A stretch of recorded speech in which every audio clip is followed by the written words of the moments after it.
ದಲಿತ ಚಳುವಳಿಗೆ ಸರಿಸುಮಾರು 50 ವರ್ಷ ಅಥವಾ 50ಕ್ಕೂ ಮೀರಿದ ಒಂದು ಚರಿತ್ರೆ ಇದೆ. ಅನೇಕರು ಗಮನಿಸಿರುವಂತೆ ಮತ್ತು ಗುರುಪ್ರಸಾದ್ ಅವರು ಗಮನಿಸುವಂತೆ ಇದೊಂದು ವಿಘಟನೆಯ ಕಾಲ.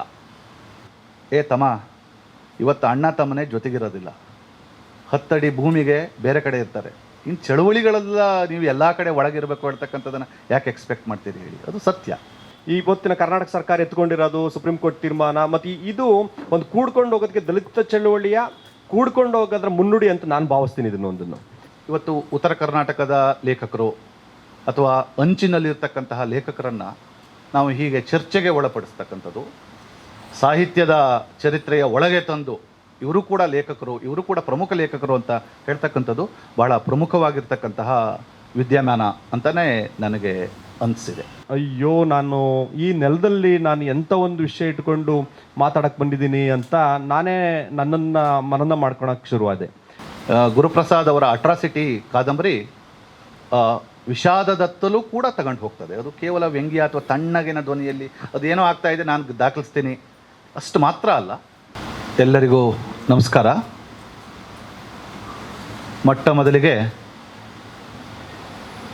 ಬಹಳ ಉತ್ಸಾಹಿ ಯುವ ಕತೆಗಾರರಿಗೆ ಮತ್ತು ಇದೊಂದು ಸಂವಾದ ಸಾಧ್ಯ ಮಾಡಿರ್ತಕ್ಕಂತಹ ಪ್ರಜ್ಞಾ ಗ್ಯಾಲರಿಯ ಕೃಷ್ಣಮೂರ್ತಿ ಮತ್ತು ಅವರೆಲ್ಲ ಬಳಗಕ್ಕೆ ಅಭಿನಂದನೆಗಳನ್ನು ತಿಳಿಸ್ಲಿಕ್ಕೆ ಬಯಸ್ತೇನೆ.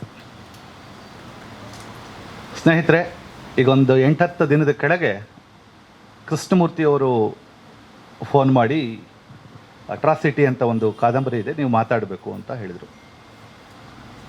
ನಾನು ಫೇಸ್ಬುಕ್ನಲ್ಲಿ ಆ ಚರ್ಚೆಗಳನ್ನು ಗಮನಿಸಿದ್ದೆ, ಆದರೆ ಓದಿರಲಿಲ್ಲ.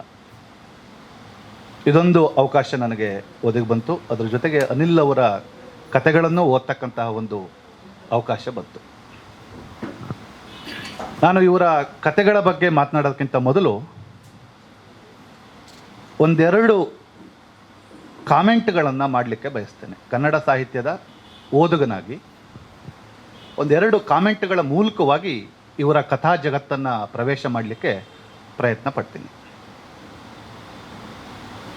ಸಾಮಾನ್ಯವಾಗಿ ಜಾಗತೀಕರಣದ ನಂತರದ ಕಾಲಘಟ್ಟದಲ್ಲಿ ಕನ್ನಡ ಸಾಹಿತ್ಯ ಎತ್ತ ಸಾಗುತ್ತಿದೆ ಎಂಬ ಪ್ರಶ್ನೆಯನ್ನು ಪದೇ ಪದೇ ಕೇಳಲಾಗ್ತದೆ.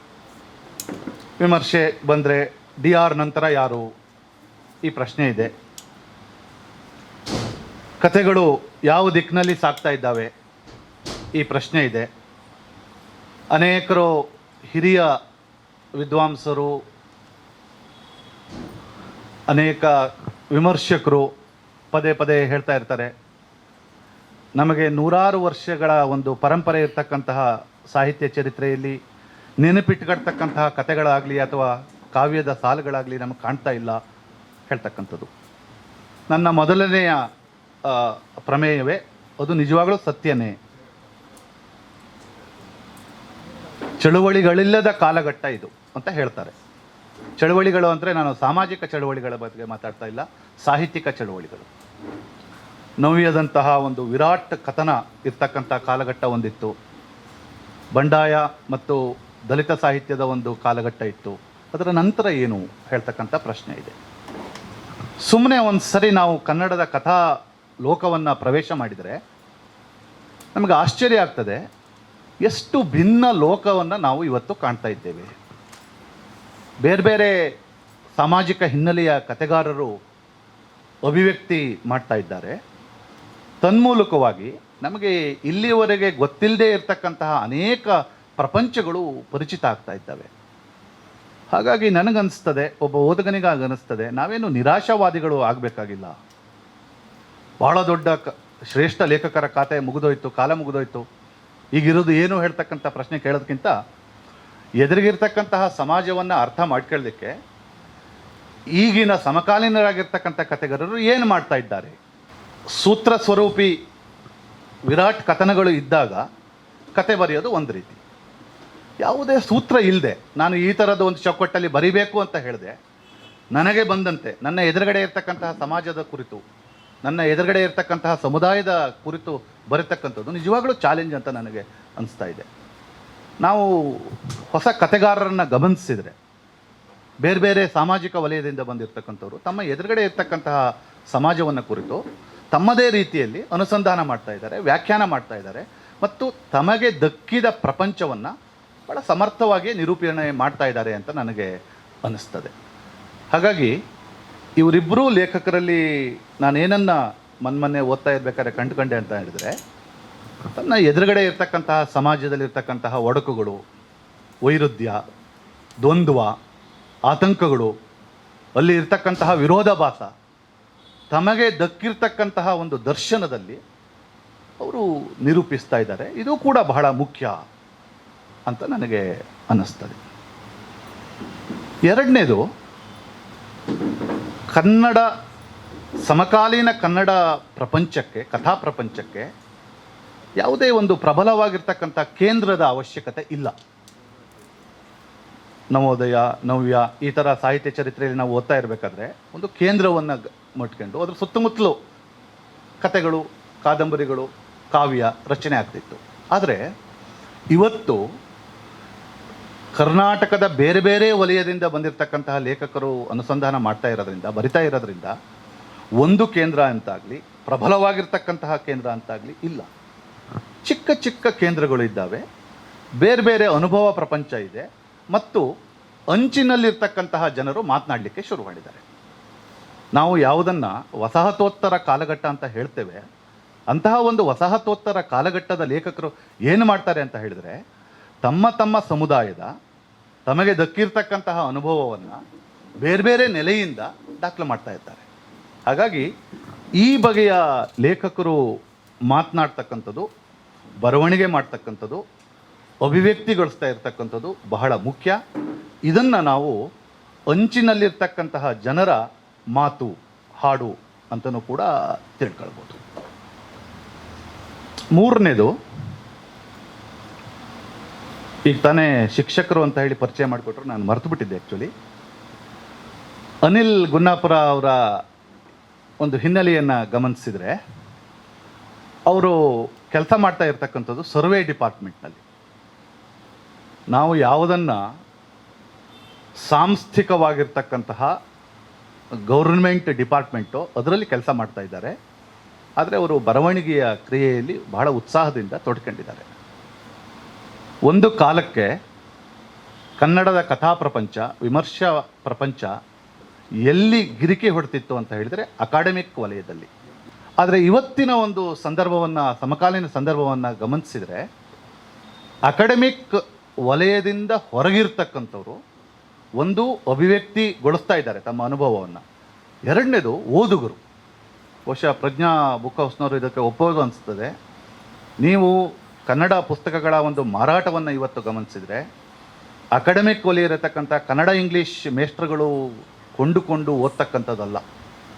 ಅದಕ್ಕಿಂತ ಹೆಚ್ಚಾಗಿ ಅಕಾಡೆಮಿಕ್ ವಲಯದಿಂದ ಹೊರಗಡೆ ಇರತಕ್ಕಂಥವ್ರು ಬಹಳ ಉತ್ಸಾಹದಿಂದ ಓದುವಿಕೆಯಲ್ಲೂ ಕೂಡ ತೊಡ್ಕೊಂಡಿದ್ದಾರೆ. ಅನಿಲ್ ಅವರ ಪರಿಚಯ ಮಾಡಬೇಕಾದ್ರೆ ಶಂಕರ್ ಅವರು ಹೇಳಿದರು, ಅವರು ಉತ್ತರ ಕರ್ನಾಟಕದವರು ಅಂತ ಹೇಳಿ. ಉತ್ತರ ಕರ್ನಾಟಕಕ್ಕೆ ಸಾಹಿತ್ಯದ ಒಂದು ಹಿನ್ನೆಲೆಯನ್ನು ಗಮನಿಸಿದರೆ ಒಂದು ಶ್ರೀಮಂತವಾಗಿರ್ತಕ್ಕಂಥ ಪರಂಪರೆ ಇದೆ. ಆದರೆ ಕನ್ನಡ ನಾಡಿನ, ಕರ್ನಾಟಕದ ಸಾಹಿತ್ಯ ವಲಯ ಮತ್ತು ವಿಮರ್ಶಾ ವಲಯನ ಗಮನಿಸಿದರೆ ಬಹಳಷ್ಟು ವರ್ಷಗಳ ಕಾಲ ಅವರಿಗೆ ಒಂದು ಪ್ರಾತಿನಿಧ್ಯ ಹೇಳ್ತಕ್ಕಂಥದ್ದು ಸರಿಯಾದ ರೀತಿಯಲ್ಲಿ ದೊರಕಿರಲಿಲ್ಲ. ನಮ್ಮ ಸಿಲೆಬಸ್ ಒಳಗೆ ಎಲ್ಲೋ ಒಬ್ಬರು ಇಬ್ಬರು ಅಲ್ಲಿ ಇಲ್ಲಿ ಕಾಣ್ತಿದ್ರು, ಕುಂಬಿ ಕಾಣ್ತಿದ್ರು, ಅಂಬರೀಷ್ ನುಗುಡೋಣಿ ಕಾಣ್ತಿದ್ರು, ಅದ್ರಾಗ ಹೊರತುಪಡಿಸಿ ಕಣ್ಣಿ ಕಾಣ್ತಿರಲಿಲ್ಲ. ಅಂದರೆ ಒಂದು ವಿಸಿಬಿಲಿಟಿ ಇರಲಿಲ್ಲ. ಕರ್ನಾಟಕದಲ್ಲಿ ಬೇರೆ ಬೇರೆ ಪ್ರಪಂಚಗಳು ಇದ್ದಾವೆ. ಸಾಂಸ್ಕೃತಿಕವಾಗಿರ್ತಕ್ಕಂತಹ, ಜಾನಪದದ ಮತ್ತು ಬೇರೆ ಬೇರೆ ರೀತಿಯಾಗಿರ್ತಕ್ಕಂಥ ಪ್ರಪಂಚ ಇದೆ. ಓದುಗರಿದ್ದಾರೆ, ಮುಖ್ಯವಾಗಿ ಮನುಷ್ಯರಿದ್ದಾರೆ. ಆ ಮನುಷ್ಯರ ಅನುಭವವನ್ನು ಹೊರತುಪಡಿಸಿ ನಾವು ಮೇಷ್ಟ್ರುಗಳು ನಾವು ಸಿಲೆಬಸ್ ಮಾಡ್ತೇವೆ ಅಂದರೆ ಹೇಗೆ? ಹಾಗಾಗಿ ಇವತ್ತು ಅನಿಲ್ ಅವರು ಇರ್ಬೋದು ಅಥವಾ ಗುರುಪ್ರಸಾದ್ ಇರ್ಬೋದು, ಅವರ ಕತೆಗಳು ಸಿಲೆಬಸ್ ಒಳಗೆ ಬಂದಿದೆ ಅಂತ ಹೇಳಿದರೆ ನಾವು ಅವರಿಗೊಂದು ವಿಸಿಬಿಲಿಟಿಯನ್ನು ಕೂಡ ಕೊಡ್ತಾ ಇದ್ದೇವೆ, ಅಥವಾ ಅವರು ತಗೊಂಡಿದ್ದಾರೆ. ಕೊಡೋ ಪ್ರಶ್ನೆ ಅಲ್ಲ ಇದು, ವಿಸಿಬಿಲಿಟಿಯನ್ನು ಕೊಡತಕ್ಕಂತಹ ಪ್ರಶ್ನೆ ಅಲ್ಲ. ಅವರು ತಮ್ಮ ಸಾಮರ್ಥ್ಯದಿಂದ ನಾವು ಕೂಡ ಅಭಿವ್ಯಕ್ತಿಗೊಳಿಸ್ತಾ ಇದ್ದೇವೆ, ನಾವು ಕೂಡ ಮಾತನಾಡ್ತಾ ಇದ್ದೇವೆ, ಕೇಳಿಸ್ಕೊಳ್ಳಿ ಹೇಳ್ತಕ್ಕಂಥದ್ದನ್ನು ನೋಡ್ತಾ ಇವೆ. ಹಾಗಾಗಿ ಒಂದು ವಿಸಿಬಿಲಿಟಿಯ ದೃಷ್ಟಿಯಿಂದ ಇವತ್ತು ಉತ್ತರ ಕರ್ನಾಟಕದ ಲೇಖಕರು ಅಥವಾ ಅಂಚಿನಲ್ಲಿರ್ತಕ್ಕಂತಹ ಲೇಖಕರನ್ನು ನಾವು ಹೀಗೆ ಚರ್ಚೆಗೆ ಒಳಪಡಿಸ್ತಕ್ಕಂಥದ್ದು, ಸಾಹಿತ್ಯದ ಚರಿತ್ರೆಯ ಒಳಗೆ ತಂದು ಇವರು ಕೂಡ ಲೇಖಕರು, ಇವರು ಕೂಡ ಪ್ರಮುಖ ಲೇಖಕರು ಅಂತ ಹೇಳ್ತಕ್ಕಂಥದ್ದು ಭಾಳ ಪ್ರಮುಖವಾಗಿರ್ತಕ್ಕಂತಹ ವಿದ್ಯಮಾನ ಅಂತಲೇ ನನಗೆ ಅನಿಸಿದೆ. ಇದನ್ನು ನಾವು ಬಹಳ ಅಗತ್ಯವಾಗಿ ಗಮನಿಸ್ಕೋಬೇಕು. ಒಂದು ರೆಪ್ರೆಸೆಂಟೇಷನ್, ಇನ್ನೊಂದು ವಿಸಿಬಿಲಿಟಿ. ಇವೆರಡೂ ಸಮಕಾಲೀನ ಚರ್ಚೆಯಲ್ಲಿ ಬಹಳ ಮುಖ್ಯ. ಶಂಕರ್ ಅವರು ಪರಿಚಯ ಮಾಡ್ತಾ ಹೇಳಿದರು, ಇದು ಇವರ 2ನೇ ಸಂಕಲನ, ಸರ್ವೆ ನಂಬರ್ 97. ಇದಕ್ಕಿಂತ ಮೊದಲು ಒಂದು ಕಥಾ ಸಂಕಲನ ಬಂದಿತ್ತು. ಗುರುಪ್ರಸಾದ್ ಅವ್ರದ್ದು ಕೂಡ ಅಟ್ರಾಸಿಟಿ ಅವರ ಮೊದಲ ಕಾದಂಬರಿ ಇರ್ಬೋದು, ಅದಕ್ಕೆ ನೀಳುಗತೆ ಅಂತ ಕರೆದಿದ್ದಾರೆ. ದೊಡ್ಡ ಕಾದಂಬರಿಯ ಒಂದು ಸಾಮರ್ಥ್ಯ ಇರತಕ್ಕಂಥ ಕಾದಂಬರಿ, ಅದು ಬೀಜ ರೂಪದಲ್ಲಿದೆ ಹೇಳ್ತಕ್ಕಂಥದ್ದನ್ನು ಹೇಳಿದ್ದಾರೆ. ಅವೆರಡನ್ನು ನಾನು ಈ ಸಭೆಗೆ ಪರಿಚಯಿಸಲಿಕ್ಕೆ ಬಯಸ್ತೇನೆ ಸಂಕ್ಷಿಪ್ತವಾಗಿ. ಯಾಕೆ 2ನೇದು ಅಂತ ಹೇಳಿದರೆ, ಇವರಿಬ್ಬರು ಬಹಳ ಯುವ ಲೇಖಕರು. ಸುಮಾರು ಒಂದು 30-40 ವರ್ಷಗಳ ಕೆಳಗೆ ಕವಿ ರಾಮಚಂದ್ರ ಶರ್ಮಾ ಒಂದು ಬಹಳ ಮುಖ್ಯವಾಗಿರ್ತಕ್ಕಂಥ ಮಾತನಾಡಿದರು. ನೋಡಿ, ಎಲ್ಲ ಲೇಖಕರಿಗೂ ಒಂದು ಕಥಾ ಸಂಕಲನಕ್ಕೆ ಆಗಷ್ಟು ಸರಕು ಇರ್ತದೆ. ನೀವೊಬ್ಬ ಲೇಖಕನ ನಿಜವಾದ ಸಾಮರ್ಥ್ಯವನ್ನು ಗಮನಿಸಬೇಕು ಅಂತ ಹೇಳಿದರೆ ಅವರ ಮುಂದಿನ ಸಂಕಲನಗಳಲ್ಲಿ ಹೇಳ್ತಕ್ಕಂಥದ್ದು. ತೇಜಸ್ವಿ ಅವರು ಯಾವಾಗಲೂ ಒಂದು ಮಾತು ಹೇಳಿದ್ರಲ್ಲ, ಮನುಷ್ಯರು ಬರೆಯೋದು ಒಂದೇ ಕತೆ, ಎಂದೆಂದೂ ಮುಗಿಯದ ಕತೆ ಅಂತ ಹೇಳಿ. ಹಾಗೆಯೇ ಎಲ್ಲ ಲೇಖಕರಿಗೂ ಬಹಳ ಉತ್ಸಾಹದಿಂದ ಕತೆ ಬರಿಬೇಕಾದ್ರೆ ಒಂದು ಸಣ್ಣ ಸಂಕಲನ ಮಾಡೋಷ್ಟು ಸಾಮರ್ಥ್ಯ ಇರ್ತದೆ. 2ನೇದು 3ನೇದಕ್ಕೆ ಹೋಗಬೇಕಾದ್ರೆ ರಿಪಿಟೇಷನ್ ಶುರುವಾಗ್ತದೆ, ಸ್ಟೇಲ್ನೆಸ್ ಶುರುವಾಗ್ತದೆ. ಸೊ ಹಾಗಾಗಿ ಈ ಕತೆಗಳನ್ನು ಗಮನಿಸಬೇಕಾದ್ರೆ ನಾವು ಇವೆರಡೂ ಸಂಕಲನಗಳಿಗೆ ಇರ್ತಕ್ಕಂತಹ ಒಂದು ಶಿಫ್ಟನ್ನು ಗಮನಿಸಬೇಕಾಗುತ್ತೆ. ಮೊದಲನೇ ಸಂಕಲನಕ್ಕೂ ಮತ್ತು ಮುಂದಿನ ಸಂಕಲನಗಳಿಗೂ ಇರ್ತಕ್ಕಂತಹ ಶಿಫ್ಟನ್ನು ಗಮನಿಸಿದಾಗ ಇವರ ಶಕ್ತಿ, ಇವರ ಸಾಮರ್ಥ್ಯ, ಇವರು ತೆಗೆದುಕೊಂಡಿರುವ ಜಿಗಿತ, ಇದು ನಮ್ಮ ಓದುಗರಿಗೆ ಪರಿಚಯ ಆಗ್ತದೆ ಅಂತ ಭಾವಿಸಿದ್ದೀನಿ. ಈ ಅರ್ಥದಲ್ಲಿ ನನ್ನ ಓದಿನ ಮಿತಿಯಲ್ಲಿ ಹೇಳದಿದ್ದರೆ ಅವರೊಂದು ಜಿಗಿತವನ್ನು ಸಾಧಿಸಿದ್ದಾರೆ. ನಾವು ಅಟ್ರಾಸಿಟಿ ಕಿರು ಕಾದಂಬರಿಯನ್ನೇ ಚರ್ಚೆಗೆ ತಗೊಳ್ಬೋದು. ಸೊ ಅಟ್ರಾಸಿಟಿ ಅಂತ ಹೇಳಿದ ತಕ್ಷಣವೇ ಅಟ್ರಾಸಿಟಿ ಕಾಯ್ದೆ, ದೌರ್ಜನ್ಯದ ವಿರುದ್ಧವಾಗಿ ಅಂಬೇಡ್ಕರ್ ಪ್ರಣೀತವಾಗಿ ಒಂದು ಸಮಾಜದಲ್ಲಿರ್ತಕ್ಕಂತಹ ಹಿಂಸೆಯನ್ನು ಮೀರಲಿಕ್ಕೆ ಒಂದು ಪ್ರೊಟೆಕ್ಷನ್ ಕೊಡಲಿಕ್ಕೆ ಇರತಕ್ಕಂತಹ ಕಾಯ್ದೆ. ಆದರೆ ಈ ಕಾದಂಬರಿ ಕೇವಲ ಕಾಯ್ದೆಯನ್ನು ಕುರಿತು ಮಾತ್ರ ಇರತಕ್ಕಂಥದ್ದು ಅಲ್ಲ. ಅದು ಈ ಕಾದಂಬರಿಯ ಒಂದು ಟೈಟಲ್ ಏನು ಅಟ್ರಾಸಿಟಿ ಅಂತ ಇದೆ, ಅದೇ ಧ್ವನಿಸುವಂತೆ ಒಂದು ಹಿಂಸೆಯ ಕಥನವನ್ನು ನಮ್ಮ ಎದುರುಗಡೆ ಇಡ್ತದೆ. ಅದು ಸಮಾಜದ ನಾನಾ ಸ್ತರಗಳಲ್ಲಿ ನಡೆದಿರುವ, ನಡೆಯುತ್ತಿರುವ ಮತ್ತು ನಡೆಯಬಹುದಾದ ಹಿಂಸೆಯ ಒಂದು ಸಂಕಥನವನ್ನು ಭಾಳ ಸಮರ್ಥವಾಗಿ ನಮ್ಮ ಎದುರುಗಡೆ ಇರ್ತದೆ. ಪ್ರತಿಷ್ಠಿತರಿಂದ ತುಳಿತಕ್ಕೊಳಗಾಡತಕ್ಕಂಥ ಜನ, ತಮ್ಮದೇ ಸಮುದಾಯದ ಅನೇಕ ವೈರುಧ್ಯಗಳಿಂದ ತುಳಿತಕ್ಕೊಳಗಾಗಿರ್ತಕ್ಕಂತಹ, ಹಿಂಸೆಗೆ ಒಳಗಾಗಿರ್ತಕ್ಕಂತಹ ಜನ, ಇಲ್ಲಿ ಬರ್ತಕ್ಕಂತಹ ತಾಯಿ ಮತ್ತು 2 ಹೆಣ್ಣು ಮಕ್ಕಳು, ಜಯಮ್ಮ ಅಂತ ಕಾಣ್ತದೆ, ನನಗೆ ಮರ್ತೋಗಿದೆ ಅದು, ಅವರ ಒಂದು ಅಸಹಾಯಕತೆ, ಇಲ್ಲಿ ಇರ್ತಕ್ಕಂತಹ ಒಂದು ಹಿಂಸೆಯ ಕಥನವನ್ನು ಗಮನಿಸಿದರೆ ಇದು ಕೇವಲ ಕಾನೂನಿನ ಪ್ರಶ್ನೆಯನ್ನು ಮಾತ್ರ ಇಲ್ಲಿ ತೆಗೆದುಕೊಂಡಿಲ್ಲ, ತನ್ನ ಎದುರುಗಡೆ ತೆಗೆದುಕೊಂಡಿಲ್ಲ. ಅದು ಸಾಮಾಜಿಕವಾಗಿರ್ತಕ್ಕಂತಹ, ಸಾಂಸ್ಕೃತಿಕವಾಗಿರ್ತಕ್ಕಂತಹ ಹಿನ್ನೆಲೆಯಲ್ಲಿ ಒಂದು ಹಿಂಸೆಯ ಕಥನವನ್ನು ತನ್ನ ಒಡಲಿನೊಳ್ಳಿ ಇಟ್ಕೊಂಡು ಎದುರುಗಡೆ ಇರತಕ್ಕಂತಹ ಓದುಗರ ಜೊತೆಗೆ ಮಾತನಾಡ್ತದೆ. ಇದಕ್ಕೆ ಮುನ್ನುಡಿ ಮತ್ತು ಹಿನ್ನುಡಿ ಬರೆದಿರ್ತಕ್ಕಂಥವ್ರಿಬ್ಬರು ಗಮನಿಸಿದ್ದಾರೆ. ಈ ಕಾದಂಬರಿ ಭಾಳ ಚೆನ್ನಾಗಿ ಓದಿಸ್ಕೊಂಡು ಹೋಗ್ತದೆ ಹೇಳ್ತಕ್ಕಂಥದ್ದು. ಈ ಓದಿಸ್ಕೊಂಡು ಹೋಗೋದು 2 ಅರ್ಥದಲ್ಲೂ ಬರ್ತದೆ. ಓದಿಸ್ಕೊಂಡು ಹೋಗೋದು ಅದರ ಒಂದು ಶಕ್ತಿನೂ ಇದ್ದ ಬಗ್ಗೆ ಅನೇಕ ಬಾರಿ ಓದಿಸ್ಕೊಂಡು ಹೋಗ್ತಕ್ಕಂತಹ ಗುಣಗಳು ಕೆಲವು ಲೇಖಕರಲ್ಲಿ, ನಿಮಗೆ ಅಂತ ಹೇಳ್ತಾ ಇಲ್ಲ, ಅದು ಮಿತಿನೂ ಕೂಡ ಆಗ್ಬೋದು. ಮಧ್ಯಮ ವರ್ಗದ ಒಂದು ಅಭಿರುಚಿಗೆ ತಕ್ಕಂತೆ ಬರೆದು ಭಾಳ ಕ್ಯಾಚಿಯಾಗಿ ತೆಗೆದುಕೊಂಡು ಅದನ್ನು ಮಾರಾಟ ಮಾಡ್ತಕ್ಕಂತಹ ಒಂದು ಪ್ರಯತ್ನ ಕೂಡ ಈ ಓದಿಸ್ಕೊಂಡು ಹೋಗೋದು ಹೇಳ್ತಕ್ಕಂಥದ್ದಿದೆ. ಗುರುಪ್ರಸಾದ್ ಅವರ ಇದರಲ್ಲಿ ಅದು ಮೊದಲನೇದು, ಪಾಸಿಟಿವ್ ಅರ್ಥದಲ್ಲಿ ಈ ಕಥನ ಓದಿಸ್ಕೊಂಡು ಹೋಗ್ತದೆ. ನಾವು ಎದುರುಗಡೆ ಎತ್ಕೊಂಡು ಓದ್ತಾ ಇರ್ತಕ್ಕಂಥ ಮತ್ತು ನಮ್ಮನ್ನು ಯೋಚನೆಗೆ ಹೆರ್ತಕ್ಕಂಥ ಒಂದು ಪಠ್ಯ. ಈ ಪಠ್ಯ ಏನು ಮಾಡ್ತದೆ? ಈ ಪಠ್ಯ ಸಮಕಾಲೀನವಾಗಿರ್ತಕ್ಕಂತಹ ಕಾಲಘಟ್ಟದಲ್ಲಿ ಇರ್ತಕ್ಕಂತಹ ಸಮಾಜದ ಅನೇಕ ಓರೆಕೋರೆಗಳನ್ನು, ಅದರೊಳಗೆ ಇರ್ತಕ್ಕಂತಹ ವಿರೋಧಾಭಾಸಗಳನ್ನು, ಅದರೊಳಗೆ ಇರ್ತಕ್ಕಂತಹ ವೈರುಧ್ಯಗಳನ್ನು ಭಾಳ ಸಮರ್ಥವಾಗಿ ನಿರೂಪಣೆ ಮಾಡ್ತದೆ. ಇನ್ನೂ ನಿರ್ದಿಷ್ಟವಾಗಿ ಹೇಳಬೇಕಾದ್ರೆ ಇದು ದಲಿತ ಸಂಕಥನ ಅಂತ ನಾವು ಯಾವುದನ್ನು ಕರಿತೇವೆ, ದಲಿತ ಡಿಸ್ಕೋರ್ಸ್, ಇದರ ಒಂದು ಭಾಗವಾಗಿ ಅಥವಾ ಇದರ ಒಂದು ಮುಂದುವರಿಕೆಯಾಗಿ ಬಂದಿದೆ. ಏನು? ದಲಿತ ಚಳುವಳಿಗೆ ಸರಿಸುಮಾರು 50 ವರ್ಷ ಅಥವಾ 50ಕ್ಕೂ ಮೀರಿದ ಒಂದು ಚರಿತ್ರೆ ಇದೆ. ಅನೇಕರು ಗಮನಿಸಿದಂತೆ ಮತ್ತು ಗುರುಪ್ರಸಾದ್ ಅವರು ಗಮನಿಸುವಂತೆ ಇದೊಂದು ವಿಘಟನೆಯ ಕಾಲ. ಇದು ಕೇವಲ ದಲಿತ ಚಳುವಳಿಗೆ ಮಾತ್ರ ನಾನು ಅನ್ವಯಿಸಿ ಮಾತನಾಡ್ತಾ ಇಲ್ಲ. ಯಾವುದೇ ಚಳುವಳಿಗಳನ್ನು ತೆಗೆದುಕೊಂಡ್ರೆ ಅಲ್ಲೊಂದು ವಿಘಟನೆ ಹೇಳ್ತಕ್ಕಂಥದ್ದು ಪದೇ ಪದೇ ಪದೇ ನಮಗೆ ಕಣ್ಣಿಗೆ ಬೀಳ್ತದೆ. ಹಾಗಾಗಿ ಗುರುಪ್ರಸಾದ್ ಅವರು ಚಳುವಳಿಯ ಒಳಗೇ ಇರುವ ವೈರುಧ್ಯಗಳನ್ನು, ವಿಘಟನೆಯ ಒಂದು ಆಯಾಮವನ್ನು ಇಲ್ಲಿ ಫೋರ್ಗ್ರೌಂಡ್ ಮಾಡಿದ್ದಾರೆ, ಮುನ್ನೆಲೆಗೆ ತಂದಿದ್ದಾರೆ. ಹೀಗೆ ಹೇಳಿದ ತಕ್ಷಣ ಇಲ್ಲೊಂದು ಪ್ರಶ್ನೆ ಬರ್ತದೆ. ಏನು? ನೀವು ಒಂದು ಚಳುವಳಿಯ ವಿಘಟನೆಯನ್ನು ಮುಂದುವರೆಗೆ ತರಬೇಕಾದ್ರೆ ಅದಕ್ಕೊಂದು ಶಕ್ತಿ ಅಂತ ಇರ್ತದೆಯಲ್ಲ, ಅದಕ್ಕೊಂದು ಚರಿತ್ರೆ ಅಂತ ಇರ್ತದೆಯಲ್ಲ, ಅದನ್ನು ಬಿಟ್ಟು ನೀವು ಯಾಕೆ ಕೇವಲ ವಿಘಟನೆಯನ್ನೇ ಮುಂದೆ ಮಾಡಿದ್ದೀರಿ ಹೇಳ್ತಕ್ಕಂಥ ಪ್ರಶ್ನೆ. ದಲಿತ ಚಳುವಳಿಗಳನ್ನು ಗಮನಿಸಿದರೆ ಇಲ್ಲಿ ಸ್ನೇಹಿತರು ಇದ್ದಾರೆ, ಕುಂಸಿ ಮತ್ತು BL ರಾಜು. ದಲಿತ ಚಳುವಳಿ ಮಾಡಿರ್ತಕ್ಕಂಥದ್ದು, ಅದಕ್ಕೆ ಇರ್ತಕ್ಕಂತಹ ಶಕ್ತಿ, ಅದರ ಹಿಂದೆ ಇರ್ತಕ್ಕಂತಹ ಒಂದು ಸ್ಫೋಟ, ಇವೆಲ್ಲವೂ ನಮಗೆ ಗೊತ್ತಿದೆ. ನಾನು ಈಗಾಗಲೇ ಹೇಳಿದ ಹಾಗೆ ಅಂಚಿಗೆ ಸರಿಸಿರ್ತಕ್ಕಂತಹ ಜನರ ಕಥನವನ್ನು ಅದು ಮುನ್ನೆಲೆಗೆ ತಂತು. ಸ್ಪೀಕಿಂಗ್, ಮಾತನಾಡ್ತಕ್ಕಂಥದ್ದು, ಅದು ಕೇವಲ ಮಾತನಾಡೋದಲ್ಲ, ಫಿಸಿಕಲಿ ಒಂದು ರಾಜಕೀಯವಾಗಿ ಮಾತನಾಡ್ತಾ ಇರ್ತಕ್ಕಂಥದ್ದು, ಅದನ್ನು ಮುನ್ನೆಲೆಗೆ ತಂತು. ಜನರಿಗೆ, ಶೋಷಣೆಗೆ ಒಳಗಾಗಿದ್ದವರಿಗೆ, ಸಮಾಜದ ಅಂಚಿನಲ್ಲಿದ್ದವರಿಗೆ ಒಂದು ಕಾನ್ಫಿಡೆನ್ಸ್, ಅವರಿಗೆ ಒಂದು ಬಹಳ ದೊಡ್ಡ ಕಾನ್ಫಿಡೆನ್ಸನ್ನು ಕೊಟ್ಟಿರ್ತಕ್ಕಂಥದ್ದು. ಈ ಬಗೆಯ ಒಂದು ದಲಿತ ಚಳುವಳಿಗೆ ಇರ್ತಕ್ಕಂಥ ಹುಟ್ಟನ್ನು ಗಮನಿಸಿದರೆ ಗುರುಪ್ರಸಾದ್ ಅವರು 50 ವರ್ಷದ ನಂತರ ವಿಘಟನೆಯ ಒಂದು ಆಯಾಮವನ್ನು ಮುನ್ನೆಲೆಗೆ ತಂದಿದ್ದು ಯಾಕೆ ಹೇಳ್ತಕ್ಕಂಥದ್ದು. ಓದುಗನಾಗಿ ನನಗೆ ಮೊದಲನೇ ಓದುಗನಾಗಿ ನನಗನ್ನಿಸ್ತು, ಗುರುಪ್ರಸಾದ್ ಅವರು ಕೇವಲ ವಿಘಟನೆಯನ್ನು ಮಾತ್ರ ಈ ಕಾದಂಬರಿಯಲ್ಲಿ ತಂದಿಲ್ಲ, ಅದಕ್ಕೆ ಇರುವ ಶಕ್ತಿಯನ್ನು ಗುರುತಿಸಿ, ಅದಕ್ಕೆ ಇರಬಹುದಾಗಿರ್ತಕ್ಕಂಥ ವೈರುಧ್ಯದ ಆಯಾಮವನ್ನು ಗುರುತಿಸಿ, ಮತ್ತು ಅದು ಬೇಕಾಗಿರ್ತಕ್ಕಂತಹ ದಾರಿಯನ್ನು ಕೂಡ ತೋರಿಸಿದ್ದಾರೆ ಅಂತ ಅನಿಸ್ತದೆ. ಇಲ್ಲೊಬ್ಬ ವಿದ್ಯಾರ್ಥಿ ಇದ್ದಾನೆ, ನವೀನ್ ಅಂತ ಅನಿಸುತ್ತದೆ.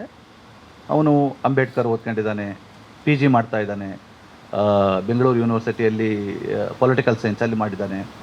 ಕನಸಿನ ಒಂದಿಗಿದೆ, ತಾನು ಈ ಸಮಾಜವನ್ನು ಕಟ್ಟಬೇಕು, ಚಳುವಳಿಯನ್ನು ಕಟ್ಟಬೇಕು ಹೇಳ್ತಕ್ಕಂಥ ಒಂದು ಆಶಯ ಆತನಲ್ಲಿದೆ.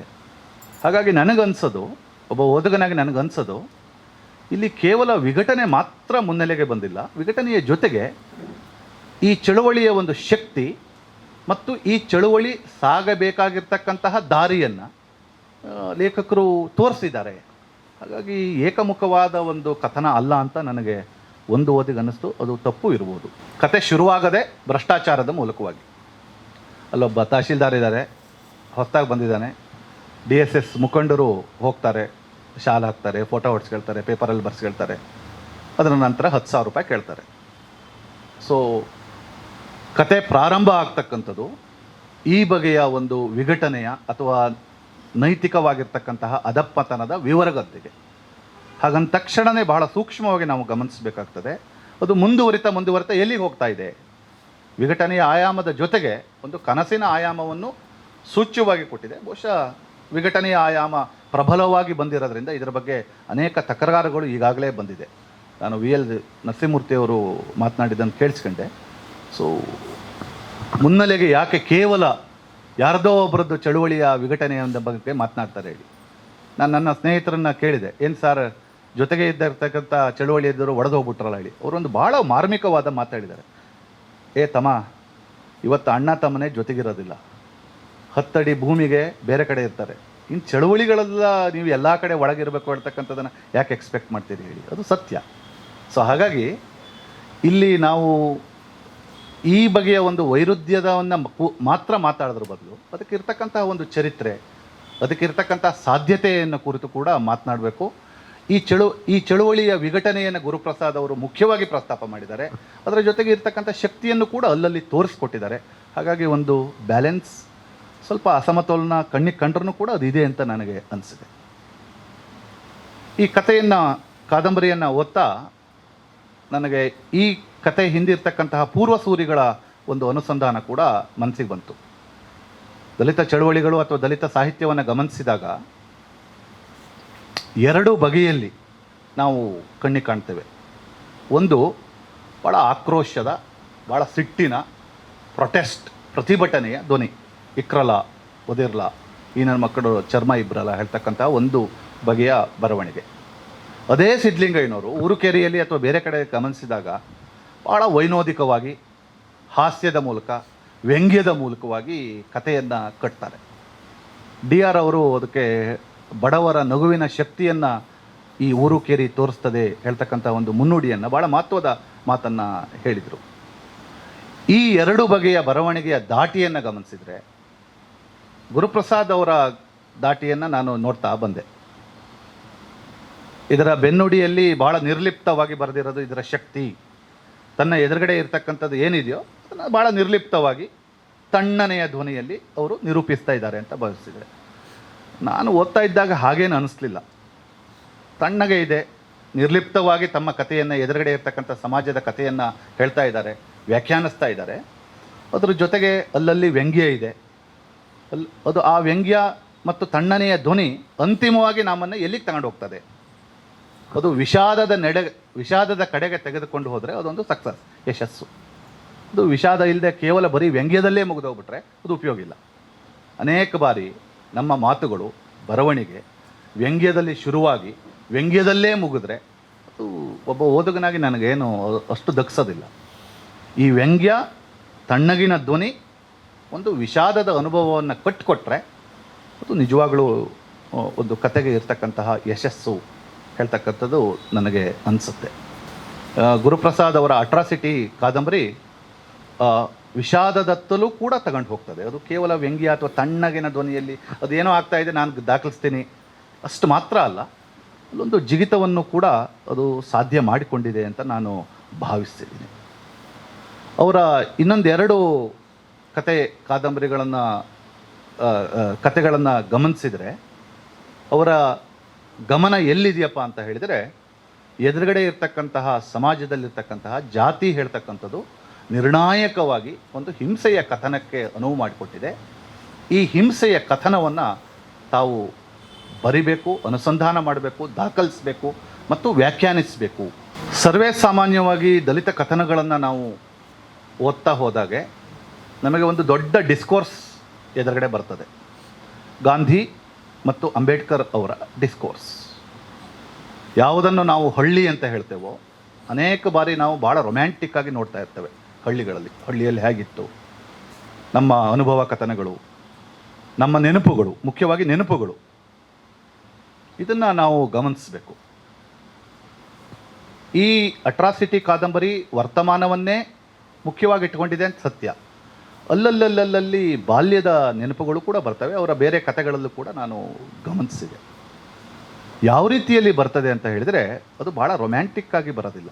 ಅಲ್ಲಿ ಭಾಳ ವಾಸ್ತವವಾಗಿ ಅಲ್ಲಿ ಇರ್ತಕ್ಕಂತಹ ಒಂದು ಕ್ರೌರ್ಯ, ಅಲ್ಲಿ ಇರ್ತಕ್ಕಂಥ ಒಂದು ಹಿಂಸೆ, ಅಲ್ಲಿ ಅನೇಕ ಬಾರಿ ಇರಬೇಕಾಗಿರ್ತಕ್ಕಂತಹ ಐಡೆಂಟಿಟಿ, ಅಸ್ಮಿತೆಯ ಒಂದು ನಾಶ, ಇದನ್ನು ಪ್ರಧಾನವಾಗಿ ಇಟ್ಟುಕೊಂಡು ಬರ್ತದೆ. ಹಾಗಾಗಿ ಇಂಥ ಕತೆ ಕಾದಂಬರಿಗಳನ್ನು ಓದಬೇಕಾದ್ರೆ ನಾವು ಇದರ ಹಿನ್ನೆಲೆಯಾಗಿ ಗಾಂಧಿ ಅಂಬೇಡ್ಕರ್ ನಡುವೆ ಇರ್ತಕ್ಕಂತಹ ಒಂದು ತಾತ್ವಿಕವಾಗಿರ್ತಕ್ಕಂಥ ವೈರುಧ್ಯಗಳನ್ನು ಕೂಡ ಗಮನಿಸಬೇಕಾಗ್ತದೆ. ಇದೆಲ್ಲ ಒಳಗೆ ನೇರವಾಗಿ ವಾಚ್ಯವಾಗಿ ಬರಬೇಕಾಗಿಲ್ಲ. ಆದರೆ ಆ ವಿವರಗಳನ್ನು ಗಮನಿಸ್ತಾ ಹೋದರೆ, ನಮ್ಮ ಓದಿನ ಹಿನ್ನೆಲೆಯಲ್ಲಿ ನೋಡೋದಿದ್ರೆ, ಗಾಂಧಿ ಮತ್ತು ಅಂಬೇಡ್ಕರ್ ಅವರ ಡಿಸ್ಕೋರ್ಸ್ ಅಂತ ಏನಿತ್ತು, ಹಳ್ಳಿಗಳನ್ನು ಬಹಳ ರೊಮ್ಯಾಂಟಿಕ್ ಆಗಿ ನೋಡ್ತಕ್ಕಂಥದ್ದು, ಮತ್ತೊಂದು ವಾಸ್ತವದ ನೆಲೆಯಲ್ಲಿ ನೋಡ್ತಕ್ಕಂಥದ್ದು, ಇವೆರಡನ್ನೂ ಕೂಡ ಗುರುಪ್ರಸಾದ್ ಅವರು ಬಹುಶಃ ಗಮನಿಸಿದ್ದಾರೆ ಅಂತಲೇ ನನಗೆ ಅನಿಸ್ತದೆ. ಕೊನೆಯದಾಗಿ ಇವರ ಕತೆ ಕಾದಂಬರಿಗೆ ನಾನೇನು ಜಸ್ಟಿಸ್ ಕೊಟ್ಟೆ, ನ್ಯಾಯ ಕೊಟ್ಟೆ ಅಂತ ಹೇಳೋದಿಲ್ಲ, ಒಂದು ಸಂಕ್ಷಿಪ್ತವಾಗಿ ನನಗೆ ತಿಳಿದಿರ್ತಕ್ಕಂಥ ಕೆಲವು ಮಾತುಗಳನ್ನು ಆಡಿದ್ದೀನಿ.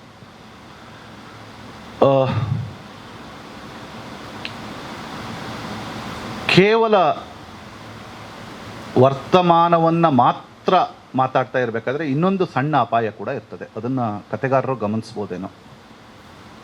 ಸಮುದಾಯದ ವೈರುಧ್ಯಗಳ ಬಗ್ಗೆ ಮಾತನಾಡ್ತಾ ಇದ್ದೀರಿ, ಎದುರುಗಡೆ ಇರ್ತಕ್ಕಂಥ ಸಮಾಜದ ಕ್ರೌರ್ಯ ಮತ್ತು ಹಿಂಸೆಯ ನೆಲೆಯನ್ನು ಗಮನಿಸ್ತಾ ಇರ್ತೀರಿ, ವ್ಯಾಖ್ಯಾನಿಸ್ತಾ ಇದ್ದೀರಿ. ನಿಮಗೊಂದು ವಿಷಾದ ಇದೆ, ನಾನು ಇದರ ಬಗ್ಗೆ ಮಾತನಾಡಲೇಬೇಕು ಹೇಳ್ತಕ್ಕಂತಹ ಒಂದು ಹಂಬಲ ಇದೆ. ಆದರೆ ಸಮುದಾಯದ ಆಚರಣೆಗಳು, ಸಮುದಾಯದಲ್ಲಿ ಇರ್ತಕ್ಕಂತಹ ಒಂದು ಸಾಂಸ್ಕೃತಿಕ ಬೇರನ್ನು ಪೂರ್ತಿ ಮರಿಬಾರ್ದು. ಅದು ಮರೆಗುಳಿತನಕ್ಕೆ ಕಾರಣ ಆಗ್ತದೆ. ಸೊ ನಿಮ್ಮ ಕತೆ ಕಾದಂಬರಿಗಳಲ್ಲಿ ಈ ಒಂದು ಅಂಶ ಕೂಡ ಸೇರಿದರೆ ಇನ್ನೂ ನಿಮ್ಮ ವ್ಯಾಪ್ತಿ ದೊಡ್ಡದಾಗ್ತದೆ ಅಂತ ನನ್ನ ಒಂದು ಅಭಿಪ್ರಾಯ. ಇದೇನು ಖಚಿತವಾಗಿರುವ ಭಾಳ ಅಧಿಕಾರದ ನೆಲೆಯಿಂದ ಹೇಳ್ತಾ ಇರ್ತಕ್ಕಂಥದ್ದಲ್ಲ.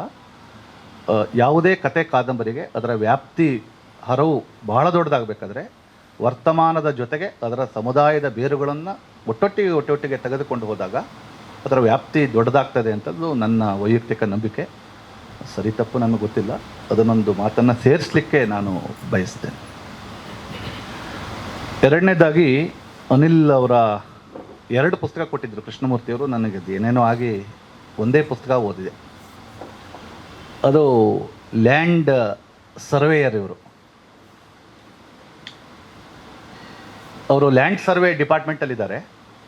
ಈ ಪುಸ್ತಕದ ಹೆಸರು ಕೂಡ ಸರ್ವೆ ನಂಬರ್ 97 ಅಂತ ಹೇಳಿ.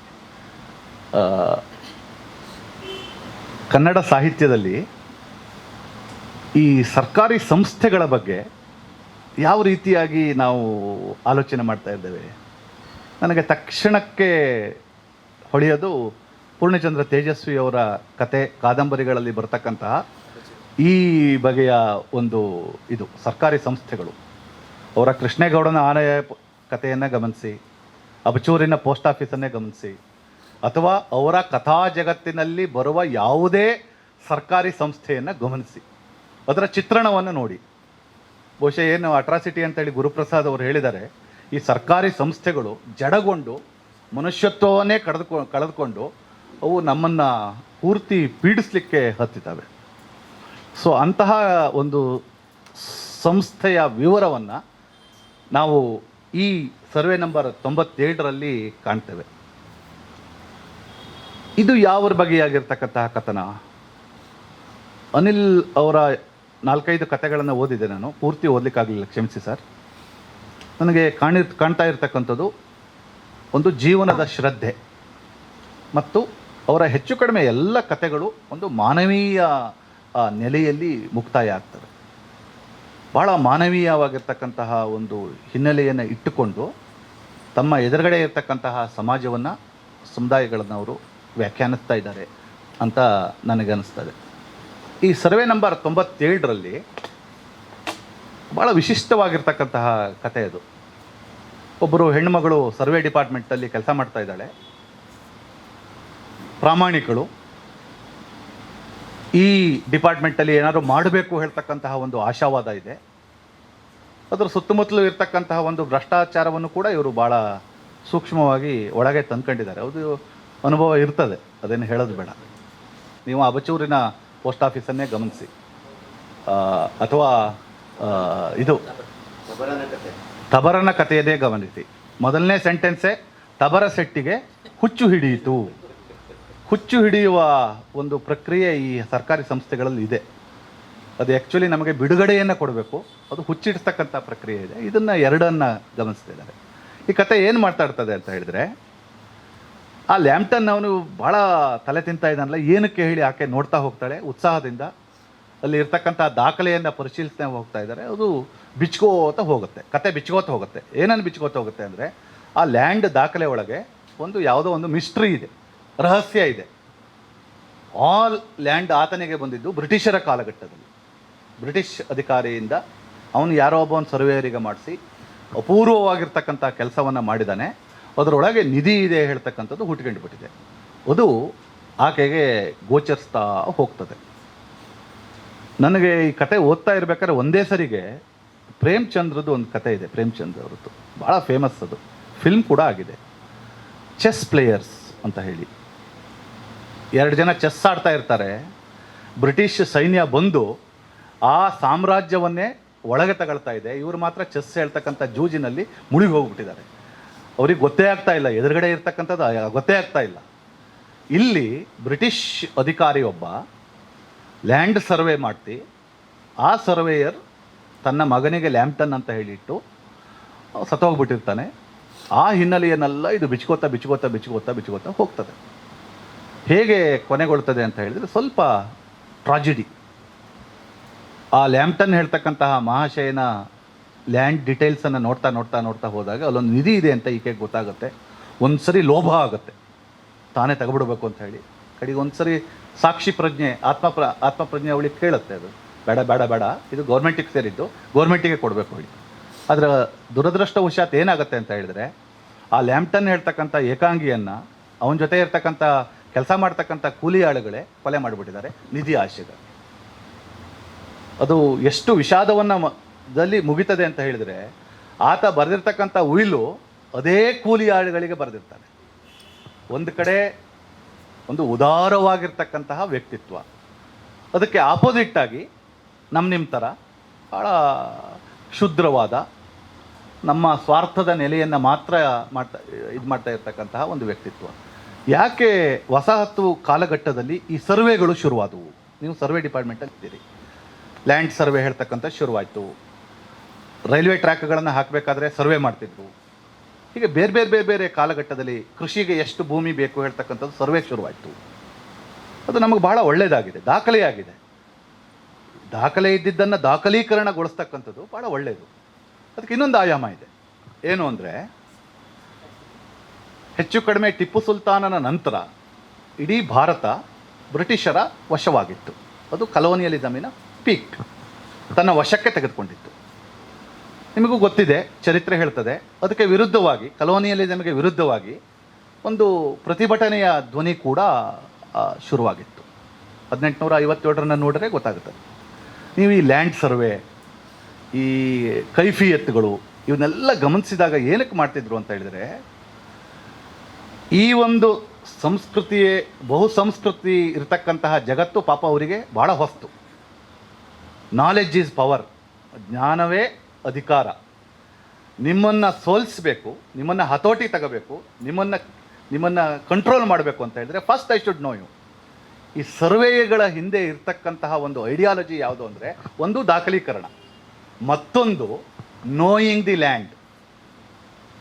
If I want to control your mind, I should know you.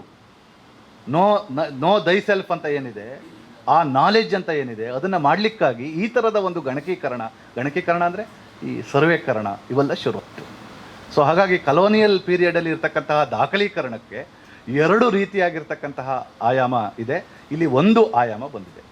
ನೀವು ಪಾಪ್ಯುಲರ್ ಕತೆಗಳನ್ನು ಓದೋದಿದ್ರೆ, ಈ ಡ್ಯಾನ್ ಬ್ರೌನ್ ಅಂತ ಒಬ್ಬನಿದ್ದಾನೆ, ಇಲ್ಲೆಲ್ಲೋ ಏನು ಇದೇನ್ರಿ, ಡಾ ವಿಂಚಿ ಕೋಡ್, ಏಂಜಲ್ಸ್ ಆ್ಯಂಡ್ ಡೆಮನ್ಸ್ ಅಂತ ಇದೆ. ಅದನ್ನು ಇಟ್ಕೊಂಡು ಬಹಳ ಜನ ಬರಿತಾ ಇದ್ದಾರೆ ಅದೇ ಮಾಡೆಲಲ್ಲಿ. ಅದು ಯಾವುದೋ ಒಂದು ಘಟನೆಯನ್ನು ಇಟ್ಟುಕೊಂಡು ಅದರ ಸುತ್ತಮುತ್ತಲು ಇರ್ತಕ್ಕಂಥ ಮಿಸ್ಟ್ರಿಯನ್ನು ಪ್ರಧಾನವಾಗಿ ತಗೊಂಡು ಬಿಟ್ಟು ಹೋಗ್ತದೆ. ಈ ಲ್ಯಾಂಡ್ ಸರ್ವೆಯಲ್ಲೂ ಕೂಡ ಆ ಥರದ ಒಂದು ಬೀಜ ಇದೆ. ಒಂದು ಘಟನೆಯನ್ನು ಇಟ್ಟುಕೊಂಡು ಭಾಳ ರೋಚಕವಾಗಿ ಅದು ಬಿಚ್ಕೊಳ್ತಾ ಫ್ಲ್ಯಾಶ್ ಬ್ಯಾಕಿಗೆ ಹೋಗ್ತಕ್ಕಂಥದ್ದು, ಅದರ ಸುತ್ತಲಾಗಿರ್ತಕ್ಕಂಥದ್ದು. ಹೇಳಿ ಈ ಕಥೆಯ ಯಶಸ್ಸು ಏನನ್ನು ಹೇಳ್ತದೆ ಅಂದರೆ, ನಾನು ಈಗಾಗಲೇ ಹೇಳಿದ್ದೀನಲ್ಲ, ಅದು 2 ಬಗೆಯ ಮನುಷ್ಯನ ಉದಾರವಾಗಿರ್ತಕ್ಕಂತಹ ಆಯಾಮ ಮತ್ತು ಸಂಕುಚಿತವಾಗಿರ್ತಕ್ಕಂತಹ ಆಯಾಮವನ್ನು ಮುಖಾಮುಖಿ ಮಾಡಿಕೊಂಡು ಒಂದು ವಿಷಾದದಲ್ಲಿ ಮುಗಿಯುವುದು. ಇನ್ನೊಂದು 2 ಕಥೆಗಳನ್ನು ಪ್ರಸ್ತಾಪ ಮಾಡಲಿಕ್ಕೆ ಬಯಸಿದ್ದೀನಿ. ಎಕ್ಸ್ಪ್ರೆಸ್, ಯಾವ ಎಕ್ಸ್ಪ್ರೆಸ್ ಸರ್ ಅದು? ಗೋಲ್ ಗುಂಬಜ್ ಎಕ್ಸ್ಪ್ರೆಸ್. ಗೋಲ್ ಗುಂಬಜ್ ಎಕ್ಸ್ಪ್ರೆಸ್ ಒಂದು ಸಮಕಾಲೀನ ಚರ್ಚೆಯನ್ನು ನಮ್ಮ ಎದುರುಗಡೆ ಇರ್ತದೆ. ಅಲ್ಲೊಬ್ಬನು ಹೋಗ್ತಾ ಇದ್ದಾನೆ, ಟ್ರೈನ್ ಒಳಗೆ ಹೋಗ್ತಾ ಇದ್ದಾನೆ, ವಿಪರೀತ ರಶ್ಶು, ಜನ ಇದ್ದಾರೆ, ಅಲ್ಲಿ ಹೆಣ್ಮಕ್ಳು ಕೂತ್ಕೊಂಡಿದ್ದಾರೆ, ಯಾವನೊಬ್ಬನು ಮುದುಕ ಇದ್ದಾನೆ, ಇತ್ಯಾದಿ. ಯಾರೋ ಮಾತಾಡಿದನ್ನು ಅನಿಸ್ತಾ ಇದೆಯಲ್ಲ, ಹೆಣ್ಮಗಳು ನೋಡ್ತಾನೆ, ಗೊತ್ತಾಗಲ್ಲ. ತನ್ನ ಸಹಪಾಠಿ ಒಬ್ಬನು ನೆನಪಿಗೆ ಬಂದ್ಬಿಡ್ತಾನೆ. ಅವನದೇ ವಾಯ್ಸ್ ಇರ್ಬೋದಾ ಅಂತ ನೆನಪಾಗತ್ತೆ, ಸರಿ ಗೊತ್ತಾಗಲ್ಲ. ಅಷ್ಟು ಹೊತ್ತಿಗೆ ಒಬ್ಬ ಮಂಗಳಮುಖಿ ಟ್ರಾನ್ಸ್ಜೆಂಡರ್ ಬಂದು ಏನೋ ಕೇಳ್ತಾಳೆ, ಇವನಿಗೆ ಸಿಟ್ಟು ಬರ್ತದೆ, ಒಂದು ಕಪಾಲಕ್ಕೆ ಬಿಡ್ತಾನೆ. ಯಾಕೆ, ಅಯ್ಯೋ ದೇವ್ರೆ, ಕೊಡೋದಿದ್ರೆ ಕೊಡೋ ಶಿವ, ಇಲ್ದ ಬಿಟ್ಟರೆ ಸುಮ್ಮನಿರೋ ಮಲ್ಕೆ ಅಂತ ಹೇಳ್ಕೊಂಡು ಹೋಗ್ಬಿಡ್ತಾಳೆ. ಜನಕ್ಕೆಲ್ಲ ಭಾಳ ಖುಷಿ. ಆ ರಶ್ಶಿನ ಇದು ಟ್ರೈನ್ ಒಳಗೆ ಇವನು ಚೆನ್ನಾಗಿ ಉಗಿದು ಬಿಟ್ಟು ಅವಳನ್ನು ಕಳಿಸಿದ್ದಾನೆ ಅಂತ ಹೇಳಿ. ಆದರೆ ತಕ್ಷಣವೇ ಈತನಿಗೆ ಒಂದು ಪಾಪ ಪ್ರಜ್ಞೆ ಶುರುವಾಗ್ತದೆ. ಅಲ್ಲ, ಒಬ್ಬ ಅಪರಿಚಿತವಾಗಿರ್ತಕ್ಕಂತಹ ಮಹಿಳೆಗೆ ತಾನು ಹೊಡೆದುಬಿಟ್ಟೆ, ಇದು ತಪ್ಪಲ್ವಾ? ಈಗ ಹಿಂದೆನೇ ಲಂಕೇಶ್ ಹೇಳಿದ್ರು ಅನಿಸುತ್ತೆ, ಪ್ರೀತಿ ಯಾವತ್ತೂ ಸಕಾರಣ, ಪ್ರೀತಿ ವಿನಾಕಾರಣ. ಬರ್ರಿ ಬೈಟು ಕಾಫಿ ಕುಡಿಯೋಣ ಅಂತ ಹೇಳಿದರೆ ನನಗೇನು ಕಾರಣ ಇರಬೇಕಾಗಿಲ್ಲ. ನಿಮ್ಮನ್ನು ಹೊಡಿಬೇಕು ಅಂತ ಹೇಳಿದರೆ ಸಕಾರಣವಾಗಿರಬೇಕು. ಈ ಸಮಾಜದಲ್ಲಿ ಗಂಡು ಮತ್ತು ಹೆಣ್ಣು, ಮೇಲ್ ಮತ್ತು ಫಿಮೇಲನ್ನು ದಾಟಿ ಪರಿವರ್ತನೆಗೊಂಡಿರ್ತಕ್ಕಂಥ ಒಂದು ದೊಡ್ಡ ಸಮುದಾಯ ಇದೆ. ಆ ಸಮುದಾಯದ ತಲ್ಲಣಗಳನ್ನು ಆ ಸಮುದಾಯದವರೇ ಆತ್ಮಕಥೆಗಳ ರೂಪದಲ್ಲಿ ನೋಡ್ತಾ ಇದ್ದಾರೆ. ಅಕಾಯಿ ಬಂದಿದೆ, ಮಂಜಮ್ಮ ಜೋಗತಿ ಅವ್ರದ್ದು ಬಂದಿದೆ, ಬೇರೆ ಬೇರೆ ಕರೆದು ಇಂಗ್ಲೀಷ್ನಲ್ಲಿ ಭಾಳಷ್ಟು ಇದ್ದಾವೆ. ಈ ಥರದ ತಲ್ಲಣಗಳ ಜಗತ್ತನ್ನು ಮತ್ತು ಅವರ ಆತಂಕಗಳು, ಅವರ ಅಸೆರ್ಷನ್, ಇವೆಲ್ಲವನ್ನು ಅವರ ಆತ್ಮಕಥೆಗಳು ನಿರೂಪಣೆ ಮಾಡ್ತಾ ಇದ್ದಾವೆ. ಅನಿಲ್ ಅವರ ಈ ಕತೆ ಕೂಡ ಈ ಟ್ರಾನ್ಸ್ ಸಮುದಾಯದ ಒಂದು ಆತಂಕ ಮತ್ತು ತಾನು ವಿನಾಕಾರಣವಾಗಿ ಒಂದು ಏನು ಹಿಂಸೆಯನ್ನು ಮಾಡಿಬಿಟ್ನಲ್ಲ ಹೇಳ್ತಕ್ಕಂತಹ ಒಂದು ಪಶ್ಚಾತ್ತಾಪವನ್ನು ತೋರಿಸ್ತದೆ. ಸೊ ನಾನು ಮೊದಲೇ ಹೇಳಿದಾಗೆ ಅವರ ಕಥೆಗಳಲ್ಲಿ ಒಂದು ಮಾನವೀಯತೆಯ ಗುಣವನ್ನು ನಾವು ಕಾಣ್ಬೋದು. ಅಂತಿಮವಾಗಿ ಈ ಲಿಂಗಾಯತ ಖಾನಾವಳಿ ಅದು ಕೂಡ ಭಾಳ ಮಾನವೀಯವಾಗಿರುವ ಒಂದು ನೆಲೆಯಿಂದ ಓಪನ್ ಆಗುತ್ತೆ ಮತ್ತು ಎಂಡ್ ಆಗುತ್ತೆ. ಪಾಪ ಒಬ್ಬ ಅನಾಥ ಇದ್ದಾನೆ, ಊರು ಬಿಟ್ಟಿದ್ದಾನೆ, ಒಂದು ಕಡೆ ಹೋಗ್ತಿದ್ದ ಕಡೆ ಬಾಗಲಕೋಟೆಗೆ ಹೋಗಿದ್ದಾನೆ, ಯಾರೂ ಇಲ್ಲ, ಎಲ್ಲೋ ಒಂದು ಕಡೆ ಬಸ್ ಸ್ಟ್ಯಾಂಡ್ ಒಳಗಿದ್ದಾನೆ, ಬೇಕ್ರಿ ಇದೆ ಅಲ್ಲಿ ಎದುರುಗಡೆ, ಕ್ಲೀನ್ ಮಾಡ್ತಾನೆ. ಆ ಖಾನಾವಳಿಯಲ್ಲಿ ಕೆಲಸ ಸಿಗುತ್ತೆ ಅಂತ ಹೇಳಿದ್ರೆ ಸಣ್ಣಕ್ಕೆ ಒಂಚೂರು. ಆದರೆ ಒಂದಿನ ಬರ್ತಾ ಇರ್ತಕ್ಕಂಥ ಒಬ್ಬ ಪುಣ್ಯಾತ್ಮ, ನಿಮ್ಮ ಥರದವರು UGC ಮೇಸ್ಟ್ರುಗಳು, ಅವ್ನು ನೋಡಿ, ತಮ್ಮ ನೀನು ಇವನಲ್ಲನೋ ಅಂತ ಕೇಳ್ತಾನೆ. ಪಾಪ ಅವನಿಗೆ ತನ್ನ ಐಡೆಂಟಿಟಿಯನ್ನು ಹೇಳಲಿಕ್ಕೆ ಮುಜುಗರ. ಓನರ್ ಹತ್ರ ಹೋಗಿ ಇಂಥವನ್ನೆಲ್ಲ ತಗೋಬೇಡ ಅಂತ ಹೇಳ್ತಾನೆ. ಯಾಕೆಂದರೆ ಜಾತಿ ನಿರ್ಮಿತವಾಗಿರ್ತಕ್ಕಂಥ ಹಿಂಸೆ. ಆದರೆ ಕತೆ ಹೇಗೆ ಮುಗೀತದೆ ಅಂದರೆ, ಸರ್ವೇ ಸಾಮಾನ್ಯವಾಗಿ ಹಿಂಗೆ ಹೇಳಿದಾಗ ಈ ಜಾತಿಯವನು ಇಲ್ಲಿ ಬಂದರೆ ನಾನು ಬರೋದಿಲ್ಲ ಅಂದರೆ ನಾವು ಗಿರಾಕಿಗಳಿಗೆ ಇಂಪಾರ್ಟೆನ್ಸ್ ಕೊಡ್ತೇವೆ. ಆದರೆ ಇಲ್ಲೇನಾಗಿದೆ, ಉಲ್ಟಾ ಆಗಿದೆ. ಅದಕ್ಕಾಗೇ ಭಾಳ ಮಾನವೀಯವಾಗಿ ಅನಿಲ್ ಅವರು ಈ ಕಥೆಯನ್ನು ಬರೆದಿದ್ದಾರೆ. ಇದು ಒಬ್ಬ ಲೇಖಕ ನಿಜವಾಗ್ಲೂ ಮಾಡಬೇಕಾಗಿರ್ತಕ್ಕಂಥ ಕೆಲಸ. ಅದು ನಿಜವಾಗ್ಲೂ ಹಾಗಾಗುತ್ತಾ ಹೇಳ್ತಕ್ಕಂಥದ್ದನ್ನು ನಾವು ಪ್ರಶ್ನೆ ಕೇಳ್ಕೊಳ್ಬಾರ್ದು. ಅದೇನು ರೀ ಹಂಗೆ ಬರೆದುಬಿಟ್ಟಿದ್ದಾನೆ, ಗಿರಾಕಿಗಳು ದುಡ್ಡು ಕೊಡ್ತಾರೆ, ಇವ್ರು ದುಡ್ಡು ಕೊಡಬೇಕು ಆಗುತ್ತಾ ಅಂತ ಹೇಳಿ. ಆದರೆ ಒಬ್ಬ ಲೇಖಕ ಈ ಬಗೆಯ ಒಂದು ನೈತಿಕವಾಗಿರ್ತಕ್ಕಂಥ ನಿಲುವುಗಳನ್ನು ತೆಗೆದುಕೊಳ್ಳತಕ್ಕಂಥದ್ದು ಆರೋಗ್ಯಕರ ಅಂತ ನಾನು ಭಾವಿಸಿದ್ದೀನಿ. ಸ್ನೇಹಿತರೆ, ಒಟ್ಟಾರೆಯಾಗಿ ಇಬ್ಬರು ಯುವ ಲೇಖಕರು ತಮಗೆ ದಕ್ಕಿದ ಅನುಭವಗಳನ್ನು ನಿರೂಪಿಸ್ತಾ ಇದ್ದಾರೆ. ನೀವು ಅದನ್ನು ಬಹಳ ಮಹತ್ವಾಕಾಂಕ್ಷಿ ಅಂತನೋ ಅಥವಾ ಮಹತ್ವಾಕಾಂಕ್ಷೆ ಇಲ್ಲ ಅಂತನೋ ಅಥವಾ ಇದು ಏಕಮುಖಿಯಾಗಿದೆನೋ ಅಂತ ಹೇಳಿ ನೋಡೋದಕ್ಕಿಂತ ಒಂದು ಪಠ್ಯ ಏನು ಮಾಡಬೇಕು ಮತ್ತು ಯಾವ ಧ್ವನಿಯನ್ನು ಹೊರಡಿಸ್ಬೇಕು ಅದನ್ನು ಹೊರಡಿಸಿದೆ. ಮಿತಿಗಳು ಹೇಗಾದರೂ ಇರ್ತವೆ, ಚರ್ಚೆಯಲ್ಲಿ ತಗೊಳ್ಬೋದು. ನಾನು ಕತೆ ಬರಿಬೇಕಾದ್ರೆ, ಕಾದಂಬರಿ ಬರಿಬೇಕಾದ್ರೆ ಮತ್ತು ನನ್ನ ಗೆಳೆಯ ಅನಿಲ್ ಗುನ್ನಾಪುರ ಅವರ ಎಲ್ಲ ಸಂದರ್ಭದಲ್ಲೂ ಇವರು ಆಡಿದ ಮಾತುಗಳು ನನ್ನನ್ನು ಎಷ್ಟು ಸ್ಪಷ್ಟಗೊಳಿಸಿದೆ. ಅಥವಾ ನನಗೇನು ನಾನು ಹೇಳೋ ಅಂಥದ್ದೇನು ಇಲ್ಲ ಅಂತ ಒಂದು ಅಭಿಪ್ರಾಯಕ್ಕೆ ಬರೋ ಥರ ಒಂದಿದಾಗಿದೆ. ಮತ್ತು ಮುಖ್ಯವಾಗಿ ನಾನಿಲ್ಲಿ ಹೇಳ್ಕೊಬೇಕಾಗಿರೋ ಸಂಗತಿ ಏನಂತಂದರೆ, ನಾನು ತಕ್ಷಣ ಯಾವುದೋ ಒಂದು ಪುಸ್ತಕದ ಚರ್ಚೆ ಇದೆ ಬನ್ನಿ ಅಂದಾಕ್ಷಣವೇ ಈ ಕಾಲದಲ್ಲಿ, ಈ ವಿದ್ಯಮಾನದಲ್ಲಿ, ಇವತ್ತಿನ ಸಂದರ್ಭದಲ್ಲಿ ಒಂದು ಪುಸ್ತಕದ ಚರ್ಚೆ, ಓದು, ಸಂವಾದ ಅನ್ನೋದು ಬಹಳ ಕೃತಕವಾಗಿ ನಾವೇ ಸೃಷ್ಟಿ ಮಾಡ್ಕೊಬೇಕಾಗಿರೋ ಅಂಥ ಒಂದು ದೊಡ್ಡ ಇದದು. ಈಗ ಯಾರೂ ಕೂಡ ಹಿಂಗೆ ಈ ಥರದೊಂದು ಪುಸ್ತಕದ ಚರ್ಚೆ, ಕರ್ನಾಟಕದ ಯಾವುದೋ ಮೂಲೆಯಲ್ಲಿ ಈ ಥರದೊಂದು ಚರ್ಚೆ ಇದೆ ಅಂತ ಒಬ್ರನ್ನೊಬ್ರು ಕರೆಯೋ ಅಂಥದ್ದು, ಈಗ ನಮ್ಮನ್ನು ನಾವೇ ಸೆಲೆಬ್ರೇಟ್ ಮಾಡ್ಕೊಳ್ಳೋ ಅಂಥ ಸಂದರ್ಭ ಇದು. ಇಂಥ ಸಂದರ್ಭದಲ್ಲಿ ಈ ಥರದ್ದು ಯಾವುದೋ ಒಂದು ರಾಜ್ಯದ ಯಾವುದೋ ಒಂದು ಕಡೆ ಹಿಂಗೆ ಚರ್ಚೆ ಆಗ್ತಾಯಿದೆ ಬನ್ನಿ ಅಂತ ಕರೆದಾಗ ತಕ್ಷಣವೇ ಒಂದು ಪುಸ್ತಕದ ಚರ್ಚೆ ಅಂತ ಹೋಗೋದು ಸಾಮಾನ್ಯ. ಮತ್ತು ಎಲ್ಲ ಬರಹಗಾರರಿಗೆ ಇದೊಂದು ಖುಷಿ ಕೊಡೋ ಅಂಥ ಸಂಗತಿನೇ. ಕೃತಕವಾಗಿ ನಾವು ಯಾವುದೇ ಒಂದು ಪುಸ್ತಕನ ರಿಲೀಸ್ ಮಾಡ್ಕೊಳ್ಬೇಕಾದ್ರೆ ಬೇರೆ ರಾಜ್ಯದ ಬೇರೆ ಬೇರೆ ಕಡೆಗೆ ಹೋಗ್ಬಿಟ್ಟು ನಾವೇನೇ ಒಂದು ಸೃಷ್ಟಿ ಮಾಡಿಕೊಂಡು ಒಂದು ಓದುಗರ ನಾವು ನೋಡ್ತಾ ಇರ್ತೀವಿ ಬೇರೆ ಬೇರೆ ಸಂದರ್ಭದಲ್ಲ, ತಾವೇ ಕ್ರಿಯೇಟ್ ಮಾಡಿಕೊಂಡು ಒಂದು ಸೈನಿಂಗ್ ಇದೆ ಬನ್ನಿ ಪುಸ್ತಕ, ಈ ಥರದೊಂದು ಪ್ರಮೋಷನ್ ನಡೆಯೋ ಅಂಥ ಪ್ರಕ್ರಿಯೆ. ಇದ್ರ ಆಚೆಗೂ ಕೂಡ ನಮ್ಮ ಪುಸ್ತಕ ಮತ್ತು ನಿನ್ನ ರೀಸೆಂಟ್ ಪುಸ್ತಕ ಆಗಿರ್ಬೋದು, ಒಂದು 6-7 ತಿಂಗಳು ನಂದಾಗಿರ್ಬೋದು, ಇದು ರಿಲೀಸ್ ಆದ ಈ ಸಂದರ್ಭದಲ್ಲೂ ನಿಮ್ಮ ಪುಸ್ತಕದ ಚರ್ಚೆ ಇದೆ ಬನ್ನಿ ಅಂತ ಕರೆದಾಗ ಯಾರೇ ಒಬ್ಬ ಲೇಖಕನಿಗೆ ಭಾಳ ಮೆಚ್ಚುಗೆ ಕೊಡೋ ಅಂತ ಮತ್ತು ಸ್ಫೂರ್ತಿಯಿಂದ ಹೋಗಿ ಅಟೆಂಡ್ ಮಾಡೋ ಅಂಥ ಒಂದು ಒಳ್ಳೆ ಕಾರ್ಯಕ್ರಮ. ನಾನು ಅಂಥದ್ದೇ ಒಂದು ಆಸೆ ಇಟ್ಕೊಂಡು ಒಂದು ಪುಸ್ತಕದ ಚರ್ಚೆ, ನಾನೊಬ್ಬ ರೈಟರ್, ಒಂದು 6-7 ಪುಸ್ತಕ ಬರೆದಿದ್ದೀನಿ, ಹಂಗೆ ಒಪ್ಕೊಂಡು ಬಂದಾಗ ನಾನು ಯಾವ ಪುಸ್ತಕದ ಬಗ್ಗೆ ಚರ್ಚೆ ನಡೀತಾ ಇದೆ ಏನದು ಅಂತ ನನಗೆ ಸ್ವಲ್ಪ ಮರುವಿಗೆ ಹೋಗಿರುತ್ತೆ. ನನಗೆ ಇಲ್ಲಿ ಬಂದಾಗ ಸರ್ ಪ್ರಸ್ತಾಪ ಮಾಡಿದಾಗ ಈ ಅಟ್ರಾಸಿಟಿ ಮತ್ತು ಅದರೊಳಗಡೆ ಇರೋ ಕಂಟೆಂಟು ಇವುಗಳು ಚರ್ಚೆ ಬಂದಾಗ ಯಾಕಾರ ನಾನು ಇದನ್ನ ಒಪ್ಕೊಂಬಿಟ್ಟು ಅಂತ ಅನಿಸ್ಬಿಡ್ತದೆ.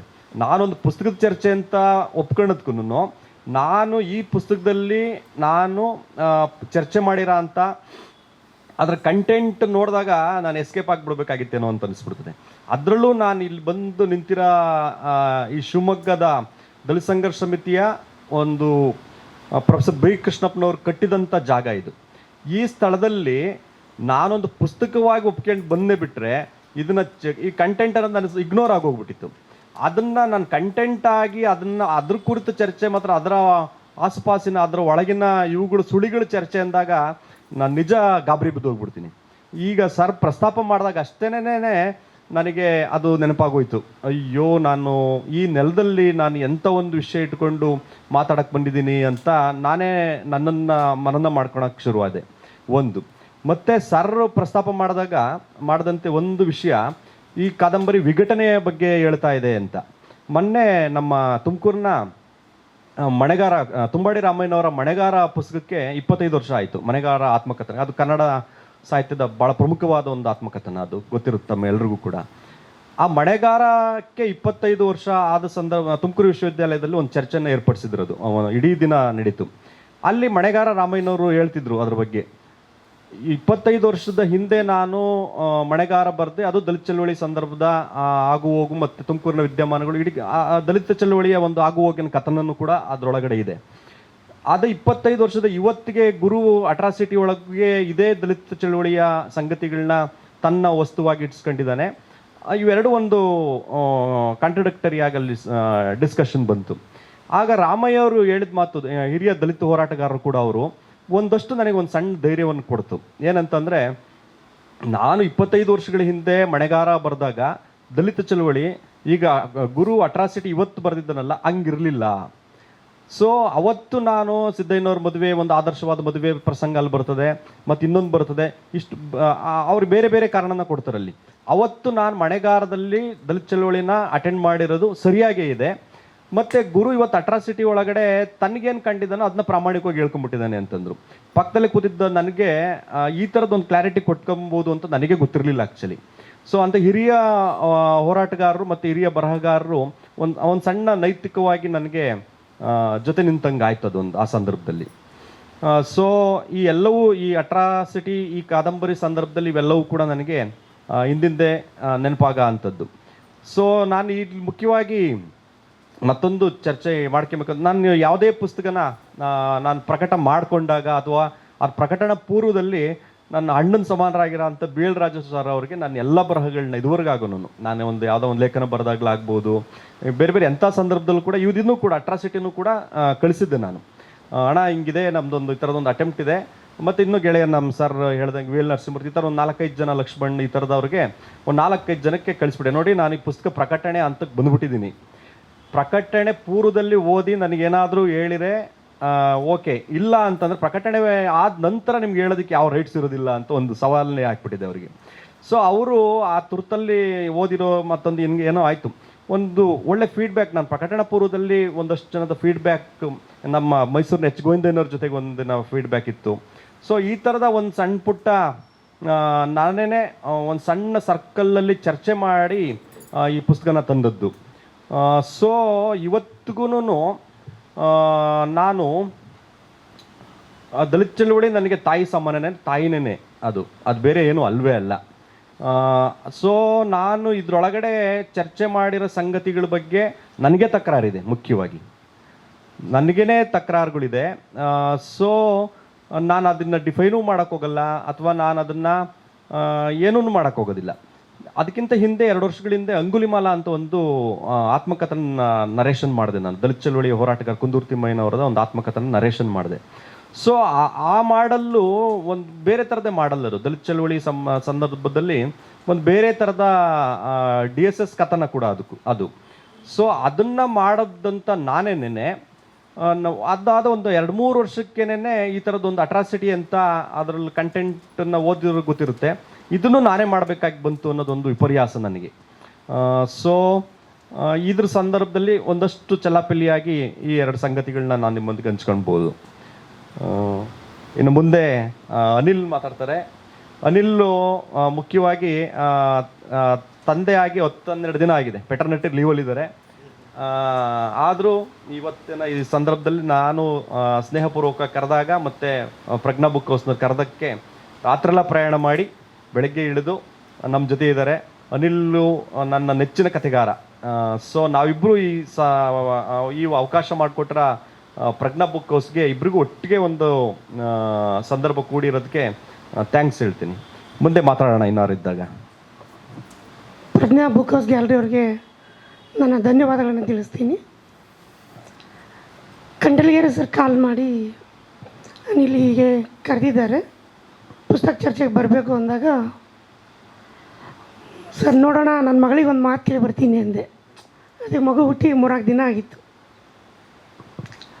ನನ್ನ ಮನೆಯವ್ರ ಜೊತೆ ಚರ್ಚೆ ಮಾಡಿದಾಗ ನನ್ನ ಮಗುವಿಗೆ ತಲೆ ಕೊಟ್ಟು ಕೇಳಿದೆ, ಹಿಂಗೆ ಹೋಗ್ಬಾ ಪಪ್ಪ ಅಂದಳು ಅಂತ ಸುಮ್ಮನೆ ತಮಾಷೆ ಮಾಡಿದೆ. ನಮ್ಮ ಮನೆಯವ್ರು ಕಳ್ಸೋಕ್ಕೆ ಇಷ್ಟು ಬೇಗ ಬೇಡ, ಸಣ್ಣ ಪುಟ್ಟ ಕೆಲಸ ಇರುತ್ತೆ ಅಂತಿದ್ರು.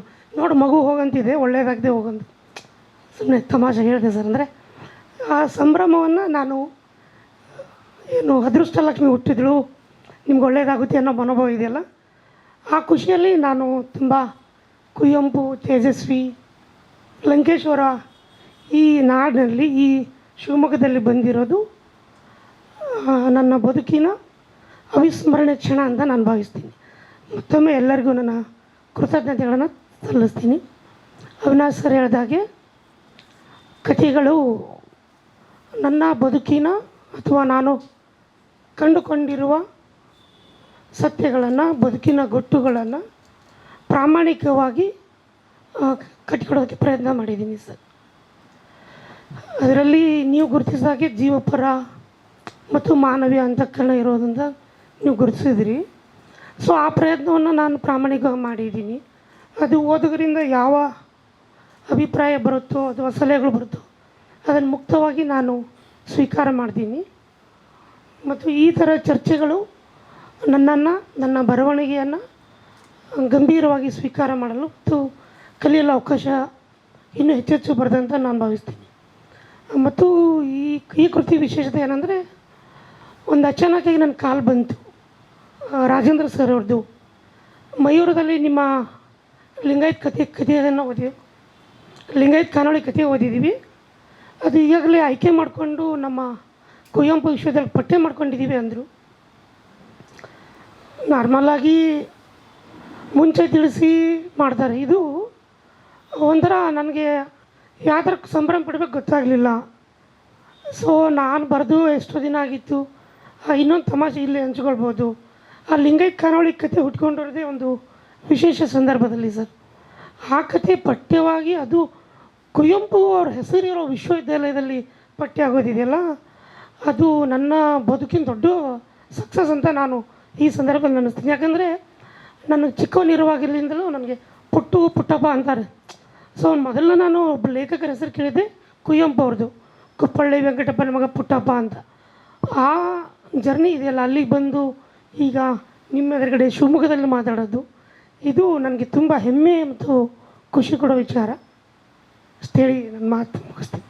ಅಟ್ರಾಸಿಟಿ ಪುಸ್ತಕವನ್ನು ಬೆಂಗಳೂರಿನ ನನ್ನ ಸ್ನೇಹಿತ ತರಿಸ್ಕೊಂಡು ಆ ಹೆಸರಿನ ಕಾರಣಕ್ಕಾಗಿ ಇನ್ನರ್ಧ ಏನಿರ್ಬೋದು ಅನ್ನೋ ಕುತೂಹಲಕ್ಕೆ, ಮುಂದಿನ ತಲೆಮಾರು ಏನು ಬರೀತಾ ಇದೆ, ಆಫ್ಟರ್ ದೇನೂರ್, ಆಫ್ಟರ್ ಸಿದ್ಧಲಿಂಗಯ್ಯ ಮುಂತಾದ ನಂತರ ಏನು ಬರೀತಾ ಇರ್ಬೋದು ಅನ್ನುವ ಕುತೂಹಲಕ್ಕೆ ತರಿಸಿ ಓದಿದೆ.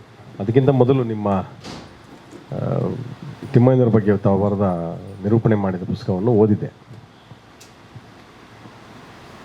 ನಾನು ರಾಜು ಈ ಕೃತಿಯನ್ನು ಕುರಿತು ಆಗಾಗ ಮಾತಾಡ್ಕೊಂಡಿದ್ದೀವಿ, ಅಟ್ರಾಸಿಟಿಯನ್ನು ಕುರಿತು. ಅವಿನಾಶ್ ಮಾತಾಡುವ ಕೊನೆಯ ಮಾತಿನಿಂದ ನಾನು ಮಾತನ್ನು ಶುರು ಮಾಡಿ, ಪ್ರಶ್ನೆ ಅಲ್ಲ ಇದು, ಅಂದರೆ ನಾವು ಕೆಲವು ಕ್ಲಾರಿಟಿಗಳನ್ನು ಪಡ್ಕೊಳ್ಬೇಕಾದ ಅಗತ್ಯ ಇದೆ ಈ ಕೃತಿಯಾದ ಮೂಲಕವಾಗಿ. ಮೊದಲನೇದು, ಎಲ್ಲಿವರೆಗೆ ದಲಿತ ಚಳವಳಿ ಬಂದು ನಿಂತಿದೆಯೋ ಅಲ್ಲಿಂದ ಈ ಕಾದಂಬರಿ ಶುರುವಾಯಿತು. ಇದು ಪ್ರಧಾನವಾಗಿ ನಾವು ಚರ್ಚೆ ಮಾಡ್ತಾ ಇರೋ ಈ ಹೊತ್ತಿನಲ್ಲಿ ದಲಿತ ಚಳವಳಿ ಎಲ್ಲಿ ಬಂದು ನಿಂತಿದೆಯೋ ಅದನ್ನು ತುಂಬ ರೂಢಾಗಿ ಹೇಳ್ಬೋದಾದರೆ ತಾಲೂಕು ಆಫೀಸ್ ಮುಂದೆ, ಪೊಲೀಸ್ ಸ್ಟೇಷನ್ ಮುಂದೆ, ಹಾಸ್ಪಿಟ್ಲ್ಗಳ ಮುಂದೆ ಅಂಗಡಿಗಳ ಥರ ಬಂದು ನಿಂತಿದೆ ಅನ್ನೋ ಚರ್ಚೆಗಳನ್ನು ಈಗಾಗಲೇ ಭಾಳ ಜನ ಮಾಡಿದ್ದಾರೆ. ಅಲ್ಲಿಂದ ಈ ಕಾದಂಬರಿ ಶುರುವಾಗುತ್ತೆ, ಜಾಡ್ಮಾಲಿಗಳ ಚರ್ಚೆಯಿಂದ ಸ್ಟಾರ್ಟ್ ಆಗುತ್ತೆ. ಒಂದು ಆಶಾಭಾವನೆ, ಅವಿನಾಶ್ ಹೇಳಿದ ಹಾಗೆ ವಿದ್ಯಾವಂತ ವರ್ಗ ಒಂದು ಅಲ್ಲಿ ಎಂಟ್ರಿ ಆಗ್ತದೆ, ಆದರೆ ಅಸಹಾಯಕವಾಗಿ ನಿಲ್ಲುತ್ತೆ. ಈ ಅಸಹಾಯಕತೆ ಯಾರೋ ಒಬ್ಬಂದಲ್ಲ, ಇಡೀ ಸಮುದಾಯದ ಮೇಲೆ ಹೇರಲ್ಪಟ್ಟ ಸಾಮಾಜಿಕವಾದ ಅಸಹಾಯಕತೆ. ಅದಕ್ಕಾಗಿಯೇ ಬಹುಶಃ ಅವಿನಾಶ್ ಅದನ್ನು ಗಾಂಧಿ ಮತ್ತು ಅಂಬೇಡ್ಕರ್ ಅವರ ಕಾನ್ಫ್ಲಿಕ್ಟ್ ಇಟ್ಕೊಂಡು ಚರ್ಚೆ ಮಾಡಿದ್ರು ಅಂತ ಕಾಣ್ತೇವೆ. ಯಾಕೆ ಇದನ್ನು ಹೇಳ್ತಾ ಇದ್ದೀನಿ ಅಂದರೆ, ಒಂದು ಫಿಕ್ಷನ್ ರೈಟಿಂಗ್ನ ಹೊತ್ತಿಗೆ ನಾವು ಮಾಡ್ಬೋದಾದ ಸಾಧ್ಯತೆಗಳಲ್ಲಿ ನಿರೀಕ್ಷೆಗಳು ಜಾಸ್ತಿ ಇರ್ತದೆ ಓದುಗನಿಗೆ. ಹಾಗಂತ ನಾವೆಲ್ಲವನ್ನು ಫುಲ್ಫಿಲ್ ಮಾಡಿಕೊಡ್ತೀವಿ ಅಂತಲೂ ಅಲ್ಲ ಬರಹಗಾರನಾಗಿ. ಆದರೆ ಬರಹಗಾರನ ಆಲೋಚನಾ ಕ್ರಮದ ಒಳಗಡೆ ಬರೀ ವಿಘಟನೆಯನ್ನು ಹೇಳ್ತಾ ಹೋದರೆ ಮತ್ತು ಒಂದು ಇಡೀ ಒಂದು ಒಂದು ಜನಾಂಗದ ಒಂದು ಕೇರಿಯ ಕಥನವನ್ನು ಅಲ್ಲೇ ನಿಲ್ಲಿಸಿಬಿಟ್ರೆ ಅದು ಉಂಟು ಮಾಡುವ ಪರಿಣಾಮಗಳ ಬಗ್ಗೆ ಸ್ವಲ್ಪ ಸೃಜನಶೀಲವಾದ ಮನಸ್ಸುಗಳು ಬೇರೆ ಥರ ಯೋಚನೆ ಮಾಡಬೇಕಾಗುತ್ತೆ ಅನ್ನೋದು ನನ್ನ ಒಂದು ಸೂಕ್ಷ್ಮವಾಗಿ ಯೋಚನೆ ಮಾಡಿದ್ದು ನಾನು ಅದನ್ನು. ಎರಡನೇದು ಗೆಳೆಯರ, ನಾನು ಇವತ್ತೇ ಅವ್ರು ನೋಡ್ತಾ ಇರೋದು ಮಯೂರದಲ್ಲಿ ಆ ಕತೆ ಓದಿದ ಮೇಲೆ ಈ ಸಾಧ್ಯತೆ ಗಾಂಧಿ ಮೂಲಕ ನಾವು ಅಲ್ಲಿ ಹೇಳ್ಬಿಡ್ಬೋದು, ಹಂಗಲ್ಲ ಅದು.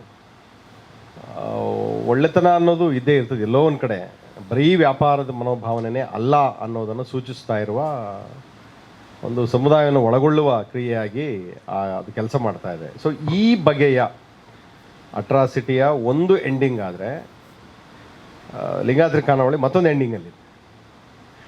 ಸೊ ಈ ಎರಡನ್ನ ಬ್ಲೆಂಡ್ ಮಾಡಿದ್ರೆ ಬಹುಶಃ ಈಗಿನ ಸೊಸೈಟಿಗೆ ಬೇರೆ ಥರದ ಯೋಚನೆಗಳನ್ನು ಹುಟ್ಟಿಸ್ಕೊಳ್ಳಿಕ್ಕೆ ಸಾಧ್ಯ ಅಂತ, ಸೃಜನಶೀಲವಾದ ಸಾಧ್ಯತೆಗಳಿದೆ ಅನ್ನೋದು ನನ್ನ ಒಂದು ಯೋಚನೆ. ಎರಡನೇದು, ನಾವು ಪೊಲಿಟಿಕಲ್ ಕರೆಕ್ಟ್ನೆಸ್ ಬಗ್ಗೆ ಮತ್ತೆ ಚರ್ಚೆ ಮಾಡ್ತಾ ಇದ್ದೀವಿ. ಯಾಕೆ ಇದು ಈ ಕಥನಗಳಲ್ಲಿ ಒಳಗೆ ನಾವು ಹೆಚ್ಚು ಎಚ್ಚರಿಕೆಯಿಂದ ಇರಬೇಕು ಅಂತಂದರೆ,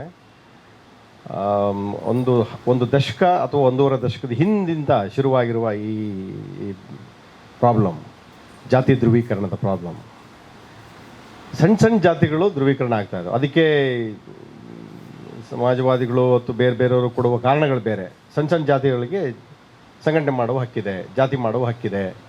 ಇದು ಭಾಳ ವೇಗ್ ಸ್ಟೇಟ್ಮೆಂಟ್. ಇದರ ಆಚೆಗೆ ಅದರ ವೆಪನ್ಗಳು ಯಾರಿಗೆ ತಿವಿತಾ ಇದ್ದಾವೆ ಅನ್ನೋದು ಭಾಳ ಇಂಪಾರ್ಟೆಂಟ್. ಯಾರಿಗೆ ತಿವಿತಾ ಇದ್ದಾವೆ, ಯಾರನ್ನು ಅನ್ಯಾಯಕ್ಕೆ ಈಡು ಮಾಡ್ತಾ ಇದ್ದಾವೆ ಅಂತ. ಅಲ್ಲಿ ತಹಸೀಲ್ದಾರರ ಪಾತ್ರ ಮತ್ತು ಅವನು ರಾತ್ರಿ 11 ಗಂಟೆ ತನಕ ಬಾರಲ್ಲಿ ಕೂತು ಕುಡಿತಾ ಇರುವ ಒಂದು ವರ್ಗ, ಅವನು ವಿರೋಧಿಸುವ ಮತ್ತೊಂದು ದಲಿತ ನಾಯಕ ಏನನ್ನ ಪ್ರತಿನಿಧಿಸ್ತಾ ಇದ್ದಾರೆ, ಯಾವುದನ್ನು ಮುನ್ನೆಲೆಗೆ ತರ್ತಾ ಇದ್ದಾರೆ, ಯಾವುದನ್ನು ಸೊಸೈಟಿ ಕೊಡ್ತಾ ಇದ್ದಾರೆ, ಈ ಪ್ರಶ್ನೆ ಭಾಳ ಪ್ರಧಾನವಾಗ್ತದೆ. ಹಾಗಾಗಿ ನಿರೂಪಣೆಯಲ್ಲಿ ಒಂಚೂರು ಸಂಯಮವನ್ನು ಮಾಡಿದ್ರೆ ಅಂತ ನಾನು ಹೇಳಲಿಕ್ಕೆ ನಂಗೆ ಯಾವ ಅಧಿಕಾರ ಇಲ್ಲ. ಆದರೆ ಓದುಗನಾಗಿ ನಾನು ಗಮನಿಸಿದ ನಿರೂಪಣೆ ಸ್ವಲ್ಪ ಸಂಯಮ ಸಾಧಿಸಿದರೆ ಇನ್ನಷ್ಟು ಹೇಳಲಿಕ್ಕೆ ಸಾಧ್ಯತೆ ಇತ್ತು, ಆ ಕಾದಂಬರಿ ಸ್ಪೇಸ್ ಇತ್ತು ಅನ್ನೋದನ್ನು ನನ್ನ ತಿಳುವಳಿಕೆ. Thank you. ಕುಂಸಿ ಸರ್ ಮಾತನ್ನು ನಾನು ಒಪ್ತಲೇನೇನೆ. ಸರ್ ಆಗಲೇ ಇದು ದಲಿತ ಚಳುವಳಿಯ ವಿಘಟನೆ ಕಾಲದಲ್ಲಿ ಈ ಕತೆ ಈ ಥರದ್ದೇನೋ ಒಂದು ಮಾತು ಬಂತು. ಈ ವಿಘಟನೆ ಅನ್ನೋದನ್ನ ಇತ್ತೀಚೆಗೆ ನಾನು ಒಪ್ಪಬೇಕು ಅಂತ ಅನ್ನಿಸ್ತಾ ಇಲ್ಲ. ನಾನು ಈ ಕಾದಂಬರಿನಲ್ಲಿ ಅದರ ಒಂದು ಪಾರ್ಶ್ವವನ್ನು ಟ್ರೈ ಮಾಡಿದರೂ ಕೂಡ ನನಗೆ ದಲಿತ ಚಳುವಳಿ ಸರ್ ಕೂಡ ಅದನ್ನ ಪಾಸಿಟಿವ್ ಹೇಳಿರು ಕೂಡ. ಇವತ್ತು ಏನು ಈ ಒಡಕಿಗೆ ಅಥವಾ ಅದು ಜಾತಿ ಬೇರೆ ಬೇರೆ ಜಾತಿ 101 ಜಾತಿಗಳಿದ್ದಂಥ ಸಂಘಟನೆ ಪ್ರತ್ಯೇಕವಾದ ಜಾತಿ ಗುಂಪುಗಳಾಗಿ ಆಗೋದಕ್ಕೆ ಏನು ಕಾರಣ ಆಗಿತ್ತು ಒಂದು 10-20 ವರ್ಷಗಳ ಈ ಸಂದರ್ಭದಲ್ಲಿ ಇವತ್ತು ನಮಗೆ ಅದು ಕೂಡ್ಕೊಂಡು ಹೋಗುತ್ತೆ ಅನ್ನೋದಕ್ಕೆ ಒಂದು ಆಶಾದಾಯಕವಾಗಿ ಕಾಣಿಸ್ತಾ ಇದೆ. ಯಾವ ಒಳ ಮೀಸಲಾತಿಯ ಇಶ್ಯೂ ಈಗ ನಡೀತಾ ಇದೆಯೋ ಮತ್ತು ಅದರದ ಆಯೋಗ ಇದೆಲ್ಲ ಶುರುನಲ್ಲಿದ್ದು ಅದರ ಒಪಿನಿಯನ್ ಏನು ಕೇಳೋದಕ್ಕೆ ಈ ಒಂದು ಪ್ರೋಸೆಸ್ಸಲ್ಲಿ ಇದೆಯೋ, ಈ ಸಂದರ್ಭದಲ್ಲಿ ಈ ವಿಘಟನೆಗೆ ಕಾರಣಕ್ಕೆ ಮೂಲ ಪರಿಹಾರ ಸಿಕ್ಕಿದೆ ಅಂತ. ಸೊ ಇನ್ಮುಂದೆ ದಲಿತ ಚಳುವಳಿ ಕೂಡ್ಕೊಂಡು ಹೋಗೋಕ್ಕೆ ಒಂದು ಸುಗಮ ದಾರಿ ಆಗ್ತಾ ಇದೆ ಅಂತ. ಯಾವ ಜಾತಿಗಳು ಲೆಫ್ಟು ರೈಟು ಮತ್ತೊಂದು ಟಚ್ಚು ಅಂತ ಈ ಥರದ್ದೆಲ್ಲ ಭಾಗಗಳ ಆಗೋದಕ್ಕೆ ಕಾರಣ ಆಗಿತ್ತು, ಆ ಕಾರಣಕ್ಕೆ ಒಂದು ಪರಿಹಾರ ಸಿಕ್ಕಿ ಇವತ್ತಿನ ಕರ್ನಾಟಕ ಸರ್ಕಾರ ಎತ್ಕೊಂಡಿರೋದು ಸುಪ್ರೀಂ ಕೋರ್ಟ್ ತೀರ್ಮಾನ ಮತ್ತು ಇದು ಒಂದು ಕೂಡ್ಕೊಂಡು ಹೋಗೋದಕ್ಕೆ ದಲಿತ ಚಳುವಳಿಯ ಕೂಡ್ಕೊಂಡು ಹೋಗೋದ್ರ ಮುನ್ನುಡಿ ಅಂತ ನಾನು ಭಾವಿಸ್ತೀನಿ ಇದನ್ನೊಂದನ್ನು. ಮತ್ತು ಅದ್ರ ಜೊತೆಗೇನೆ ನಾನು ಈ ಅಟ್ರಾಸಿಟಿ ಬಗ್ಗೆ ಮಾತಾಡ್ಬೇಕಾದ್ರೆ ಮತ್ತೆ ದಲಿತ ಚಳುವಳಿ ಬಗ್ಗೆನೇ ಹೇಳಬೇಕು. ಈಗ ಒಂದು ಇಡೀ ರಾಜ್ಯದಲ್ಲಿ ಒಂದು ದೊಡ್ಡ ಇಶ್ಯೂ ಆಗಿ ಒಂದು ಸುಗ್ರೀವಾಜ್ಞೆ ಹೊರಡಿಸಿದ್ದಾಗಿದೆ. ಏನಂತ ಈ ಮೈಕ್ರೋ ಫೈನಾನ್ಸ್ ಹಾವಳಿಗಳ ಬಗ್ಗೆ ಸುಗ್ರೀವಾಜ್ಞೆನ ಹೊರಡಿಸಿ ತೊಂದರೆ ಕೊಡಬಾರ್ದು, ಜನರ ಆತ್ಮಹತ್ಯೆ ಕಾರಣ ಆಗಿದೆ, ಅದು ಇದು ಅಂತ ದೊಡ್ಡ ಇಶ್ಯೂ ನಾವು ಕಳೆದ 15-20 ದಿನದಲ್ಲಿ ಆಗಿರೋದು ನೋಡಿದ್ವಿ. ನಮ್ಮ ಈ ಅಟ್ರಾಸಿಟಿ ಕಾದಂಬರಿ ಒಳಗಡೆ ಈ ಥರದ್ದೇ ಒಂದು ಚರ್ಚೆ ಬರ್ತದೆ. ಮೈಕ್ರೋ ಫೈನಾನ್ಸ್ ಹಾವಳಿಯಿಂದ ಗಜೇಂದ್ರನಿಂದ 2 ಪಾತ್ರಗಳ ನಡುವೆ ಏನೇನು ಸಮಸ್ಯೆ ಆಯ್ತದೆ ಅಂತ. ಇಡೀ ಕರ್ನಾಟಕದಲ್ಲಿ ಫಸ್ಟ್ ಟೈಮ್ ನನಗೆ ಅರಿವಿಗೆ ಬಂದಂತೆ ತಿಪ್ಟೂರಿನಲ್ಲಿ ಈ ಮೈಕ್ರೋ ಫೈನಾನ್ಸ್ ವಿರುದ್ಧವಾಗಿ ಚಳುವಳಿ ರೂಪಿಸಿತ್ತು. ಈ ಕಾಲದಲ್ಲೂ ಕೂಡ ಚಳುವಳಿ ರೂಪಿಸಿತ್ತು ಇದೇ DSS, ಇದೇ ದಲಿತ ಸಂಘರ್ಷ ಸಮಿತಿ. ಕಳೆದ 6 ತಿಂಗಳು ಅಥವಾ 7 ತಿಂಗಳಲ್ಲಿ ಮೈಕ್ರೋ ಫೈನಾನ್ಸಿಂದ ಆಗಿರೋ ಅಂಥ ತೊಂದರೆ ಏನು ಮತ್ತು ಇದರಿಂದ ಮನೆ ಮಠ ಕಳ್ಕೊಂಡವ್ರದೇನು, ಆತ್ಮಹತ್ಯೆ ಮಾಡ್ಕೊಂಡು ಊರು ಬಿಟ್ಟು ಹೋದರ್ದೇನು ಅಂತ ದೊಡ್ಡ ರಾಜ್ಯ ಮಟ್ಟದ ಒಂದು ತಾಲೂಕು, ತಿಪ್ಟೂರು ತಾಲೂಕು ಸೆಂಟ್ರ್ನಲ್ಲೇ ಚಿಕ್ಕನಾಗನಹಳ್ಳಿನಲ್ಲಿ ದೊಡ್ಡ ಇದನ್ನು ಒಂದು ಪೊಲೀಸ್ ಸ್ಟೇಷನ್ ಮುತ್ತಿಗೆ ಹಾಕೋದು ಮತ್ತು ಮೈಕ್ರೋ ಫೈನಾನ್ಸ್ನ ಅವರ ವಸೂಲಿ ಮಾಡೋದು ಬಂದರ ವಿರುದ್ಧವಾಗಿ ಈ ಥರದ್ದೊಂದು ದೊಡ್ಡ ಡ್ರಾಮಾ ನಡೀತೀವಿ ಒಂದು 6-7 ತಿಂಗಳಲ್ಲಿ. ಸೊ ನನಗೆ ಆ ಕಾದಂಬರಿ ಒಳಗಡೆ ನನಗೆ ದಿನನಿತ್ಯ ಹಳ್ಳಿನಲ್ಲಿ ಬದುಕ್ತಾ ಇರ್ತೀನಲ್ಲ, ನಾನು ಕಾದಂಬರಿನಲ್ಲಿ ಅದೇ ವಿಷಯ ಚರ್ಚೆ ಆಗುತ್ತೆ. ಒಂದು 2-3 ಅಧ್ಯಾಯದಲ್ಲಿ ಅದು ಬರ್ತದೆ.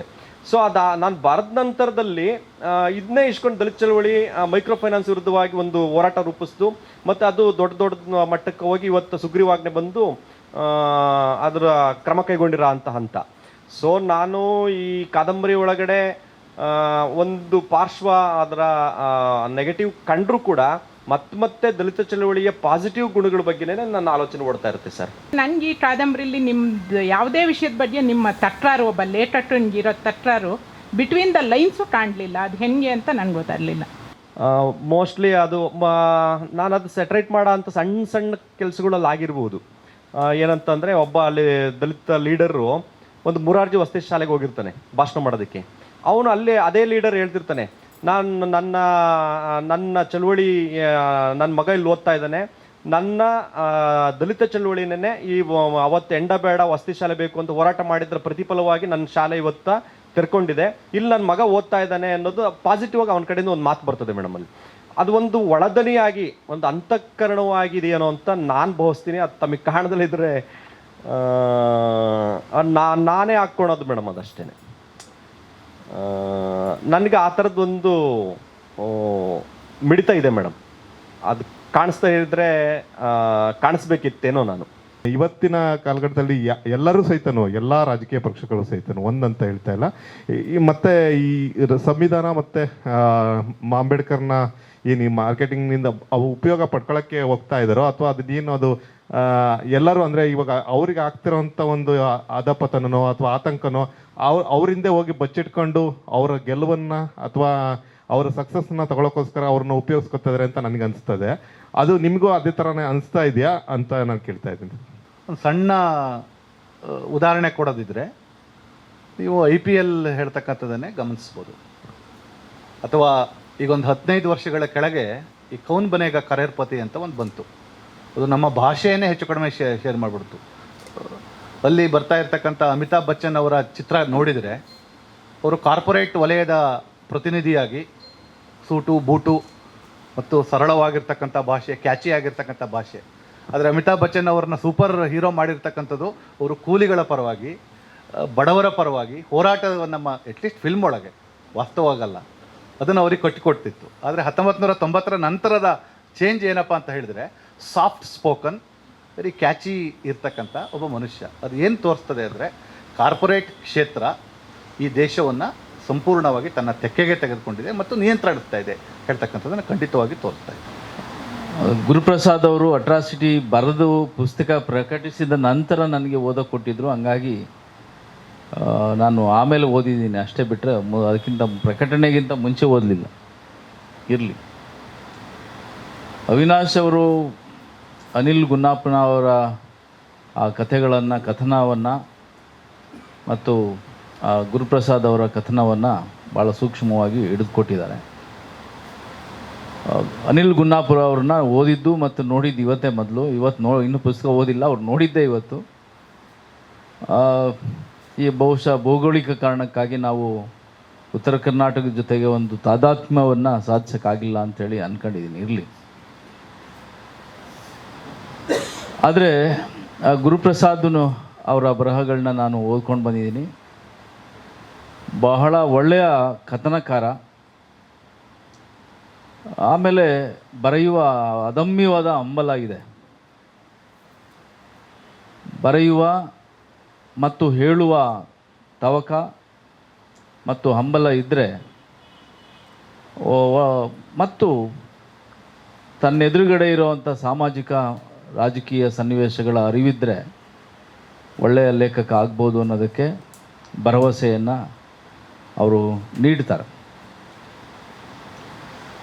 ಆದರೆ ನಾನು ಇಬ್ಬರೂ ಲೇಖಕರ, ಅವಿನಾಶ್ ಅವರ ಮಾತುಗಳಲ್ಲಿ ಇಬ್ಬರೂ ಲೇಖಕರನ್ನು ಅರ್ಥ ಮಾಡಿಕೊಂಡಂತೆ ನಾನು ಏನು ಅಭಿಪ್ರಾಯ ಹೇಳ್ತಾ ಇದ್ದೀನಿ ಅಂತಂದರೆ, ಅಲ್ಲಮ ಪ್ರಭು ಒಂದು ಮಾತನ್ನು ಹೇಳ್ತಾರೆ, ಹಿಂದಣ ಹೆಜ್ಜೆಯನ್ನರಿಯದೆ ಇಂದಿನ ಹೆಜ್ಜೆಯನ್ನರಿಯಲು ಬಾರದು ನೋಡ ಅಂಥೇಳಿ ಒಂದು ಮಾತು ಹೇಳ್ತಾರೆ. ಅಂಚಿಗೆ ಸರಿಸಲ್ಪಟ್ಟ ಸಮುದಾಯಗಳಿಂದ ಬಂದ ಲೇಖಕರಿಗೆ ಬರವಣಿಗೆ ಅನ್ನೋದು ಒಂದು ಹೊಣೆಗಾರಿಕೆ. ಪ್ರಧಾನ ದಾರಿಯ ಎಲ್ಲ ಸವಲತ್ತುಗಳಿರುವಂಥ ಸಮುದಾಯದ ಲೇಖಕನಿಗೆ ಸಾಮಾಜಿಕ ಹೊಣೆಗಾರಿಕೆ ಅನ್ನೋದು ಇರಬೇಕಾಗಿದೆಯೋ ಇಲ್ವೋ ಅದು ಅವರ ಆಯ್ಕೆಯ ಪ್ರಶ್ನೆ. ಅದು ಆದರೆ ಅಂಚಿಗೆ ಸರಿಸಲ್ಪಟ್ಟ ಸಮುದಾಯಗಳ ಬರಹಗಾರ ಆ ಸಮುದಾಯಗಳ ಪರವಾಗಿ ಕೂಡ ಮಾತಾಡ್ತಾ ಇರ್ತಾನೆ ಅಂತ ನಾನು ಅಂದ್ಕೊಂಡಿದ್ದೀನಿ. ಆ ಸಮುದಾಯಗಳ ಅಖಂಡವಾದ ಬದುಕು ಮತ್ತು ಅವುಗಳು ರೂಢಿಸ್ಕೊಂಡಿರುವಂಥ ಒಂದು ತಿಳುವಳಿಕೆ ಇದೆಯಲ್ಲ, ಆ ತಿಳುವಳಿಕೆಗಳು ಸಾವಿರಾರು ವರ್ಷಗಳ ತಿಳುವಳಿಕೆಗಳಾಗಿರ್ತವೆ ಮತ್ತು ಆ ತಿಳುವಳಿಕೆಯ ಕಾರಣಕ್ಕಾಗಿ ಅವು ಈ ವ್ಯವಸ್ಥೆಯ ಒಳಗಡೆ ಎಲ್ಲ ಅಸಮಾನತೆ ಮತ್ತು ಅಭದ್ರತೆಯ ನಡುವೆ ತಮ್ಮ ವಿವೇಕವನ್ನು ಕಾಪಾಡಿಕೊಂಡು ಇಲ್ಲಿವರೆಗೆ ಬಂದಿದ್ದಾವೆ. ಇದನ್ನು ಯಾವುದೇ ಲೇಖಕ ಮುಂದಿನ ತಲೆಮಾರಿಗೆ ದಾಟಿಸಬೇಕಾದ ಹೊಣೆಗಾರಿಕೆ ಇರ್ತದೆ. ಅದು ಅನಿಲ್ ಗುನ್ನಾಪುರ ಬರೀಲಿ ಅಥವಾ ಕಂಠಲ್ಗೆರೆ ಗುರುಪ್ರಸಾದ್ ಬರೀಲಿ, ಯಾರಾದರೂ ಆಗಲಿ. ಆದರೆ ಈ ತಿಳುವಳಿಕೆಯನ್ನು ತನ್ನ ಹಿಂದಿನ ಸಮುದಾಯ ಯಾವ ತಿಳುವಳಿಕೆಯನ್ನು ಕಟ್ಕೊಂಡು ಬಂದಿದೆಯೋ ಆ ತಿಳುವಳಿಕೆಯನ್ನು ಮುಂದಿನ ತಲೆಮಾರಿಗೆ ಸಮಗ್ರವಾಗಿ ದಾಖಲಿಸಿ ಅದನ್ನು ದಾಟಿಸಬೇಕಾದ ಹೊಣೆಗಾರಿಕೆ ಇರ್ತದೆ. ಇಂಥ ಒಂದು ಅಖಂಡವಾದ ದೃಷ್ಟಿಕೋನಗಳನ್ನ ಕಟ್ಕೊಳ್ಳೋಕ್ಕಾಗದೇ ಇದ್ದರೆ ಆಗ ಲೇಖಕ ಏನು ಮಾಡ್ತಾನೆ ಅಂದರೆ ಮಾರುಕಟ್ಟೆಯ ಸರಕಾಗಿ, ಮಾರುಕಟ್ಟೆಯ ಜನಪ್ರಿಯತೆಗಾಗಿ ಹಂಬಲಿಸಿದ ಲೇಖಕ ಆಗಿ ಕೊನೆಗೊಂಡು ಬಿಡ್ತಾನೆ. ಅದನ್ನೇ ಕುವೆಂಪು ಅವರಲ್ಲಿ ನಾವು ನೋಡೋದು, ಲಂಕೇಶ್ ಅವರಲ್ಲಿ ನೋಡೋದು. ಯಾಕೆ ಅಂತ ಹೇಳಿದರೆ ಕುವೆಂಪು ಅಥವಾ ಲಂಕೇಶ್ ಅವರ ಬರಹಗಳಲ್ಲಿ ಅವರ ಅರಿವಿನ ಬೇರುಗಳು ಅತ್ಯಂತ ಆಳಕ್ಕೆ ಇಳಿದಿರ್ತವೆ. ಇಡೀ ಪರಂಪರೆಯ ಒಳಗಡೆಯಿಂದ ತನ್ನ ಅರಿವನ್ನು ರೂಢಿಸ್ಕೊಂಡು ಈ ಲೋಕದ ಜೊತೆಗೆ ಸಂವಾದ ಮಾಡ್ತಾರೆ. ಗುರುಪ್ರಸಾದ್ ಆಗಲಿ, ಅನಿಲ್ ಗುನ್ನಾಪುರ ಆಗಲಿ ಅಥವಾ ಯಾವುದೇ ಇತ್ತೀಚೆಗೆ ಬರಿತಾ ಇರುವಂಥ ಒಬ್ಬ ಲೇಖಕ ಇದನ್ನು ಗಮನಿಸ್ಕೋಬೇಕು. ಹಾಗೆ ಗಮನಿಸ್ಕೊಂಡು ಬರೆದಾಗ ಮಾತ್ರ ಈ ವರ್ತಮಾನದ ಜಗತ್ತಿನ ಜೊತೆಗೆ ಮಾತನಾಡೋಕ್ಕೆ ಸಾಧ್ಯ ಆಗ್ತದೆ. ವರ್ತಮಾನ ಹೇಗಿದೆ ಅಂಥೇಳಿ ಅತ್ಯಂತ ಕ್ರೂರವಾಗಿದೆ. ಎಲ್ಲವೂ ಬದಲಾಗಿರುವ ಕಾಲ ಇಲ್ಲಿ. 25 ವರ್ಷಗಳ ಹಿಂದೆ ಯಾವುದೆಲ್ಲ ಬದುಕು, ಸಂಸ್ಕೃತಿ, ಭಾಷೆ, ನುಡಿ ಇವೆಲ್ಲವೂ ಇದ್ವೋ ಅವೆಲ್ಲವೂ ಆ ತಲೆ ಕೆಳಗೂ ಆಗಿ ಬದಲಾಗಿರುವಂಥ ಒಂದು ಸನ್ನಿವೇಶ. ಯಾರೂ ಅರ್ಥ ಮಾಡ್ಕೊಳ್ಳೋಕ್ಕಾಗದೇ ಇರುವಂಥ ಒಂದು ಸವಾಲುಗಳು ನಮ್ಮ ಎದುರುಗಡೆ ಇದ್ದಾವೆ. ಇವುಗಳನ್ನ ನಿಭಾಯಿಸೋ ಹೊತ್ತಿನಲ್ಲಿ ಒಬ್ಬ ಲೇಖಕನಿಗೆ ತೀವ್ರವಾದ ಒಳನೋಟಗಳು ಇರಬೇಕು ಮತ್ತು ಸಾಮಾಜಿಕ ಹೊಣೆಗಾರಿಕೆ ಇದ್ದರೆ ಮಾತ್ರ ಇಲ್ಲಿಯೋ ಆತ ಈ ಸಮುದಾಯದ ಈ ಸಮಕಾಲೀನ ಪ್ರಜ್ಞೆಯನ್ನು ಕಟ್ಕೊಡೋಕ್ಕೆ ಸಾಧ್ಯ ಆಗ್ತದೆ ಅಂತ ಹೇಳ್ತಾ ಅವರಿಬ್ಬರಿಗೂ ಶುಭಾಶಯಗಳನ್ನ ಕೋರ್ತೀನಿ. ಧನ್ಯವಾದಗಳು.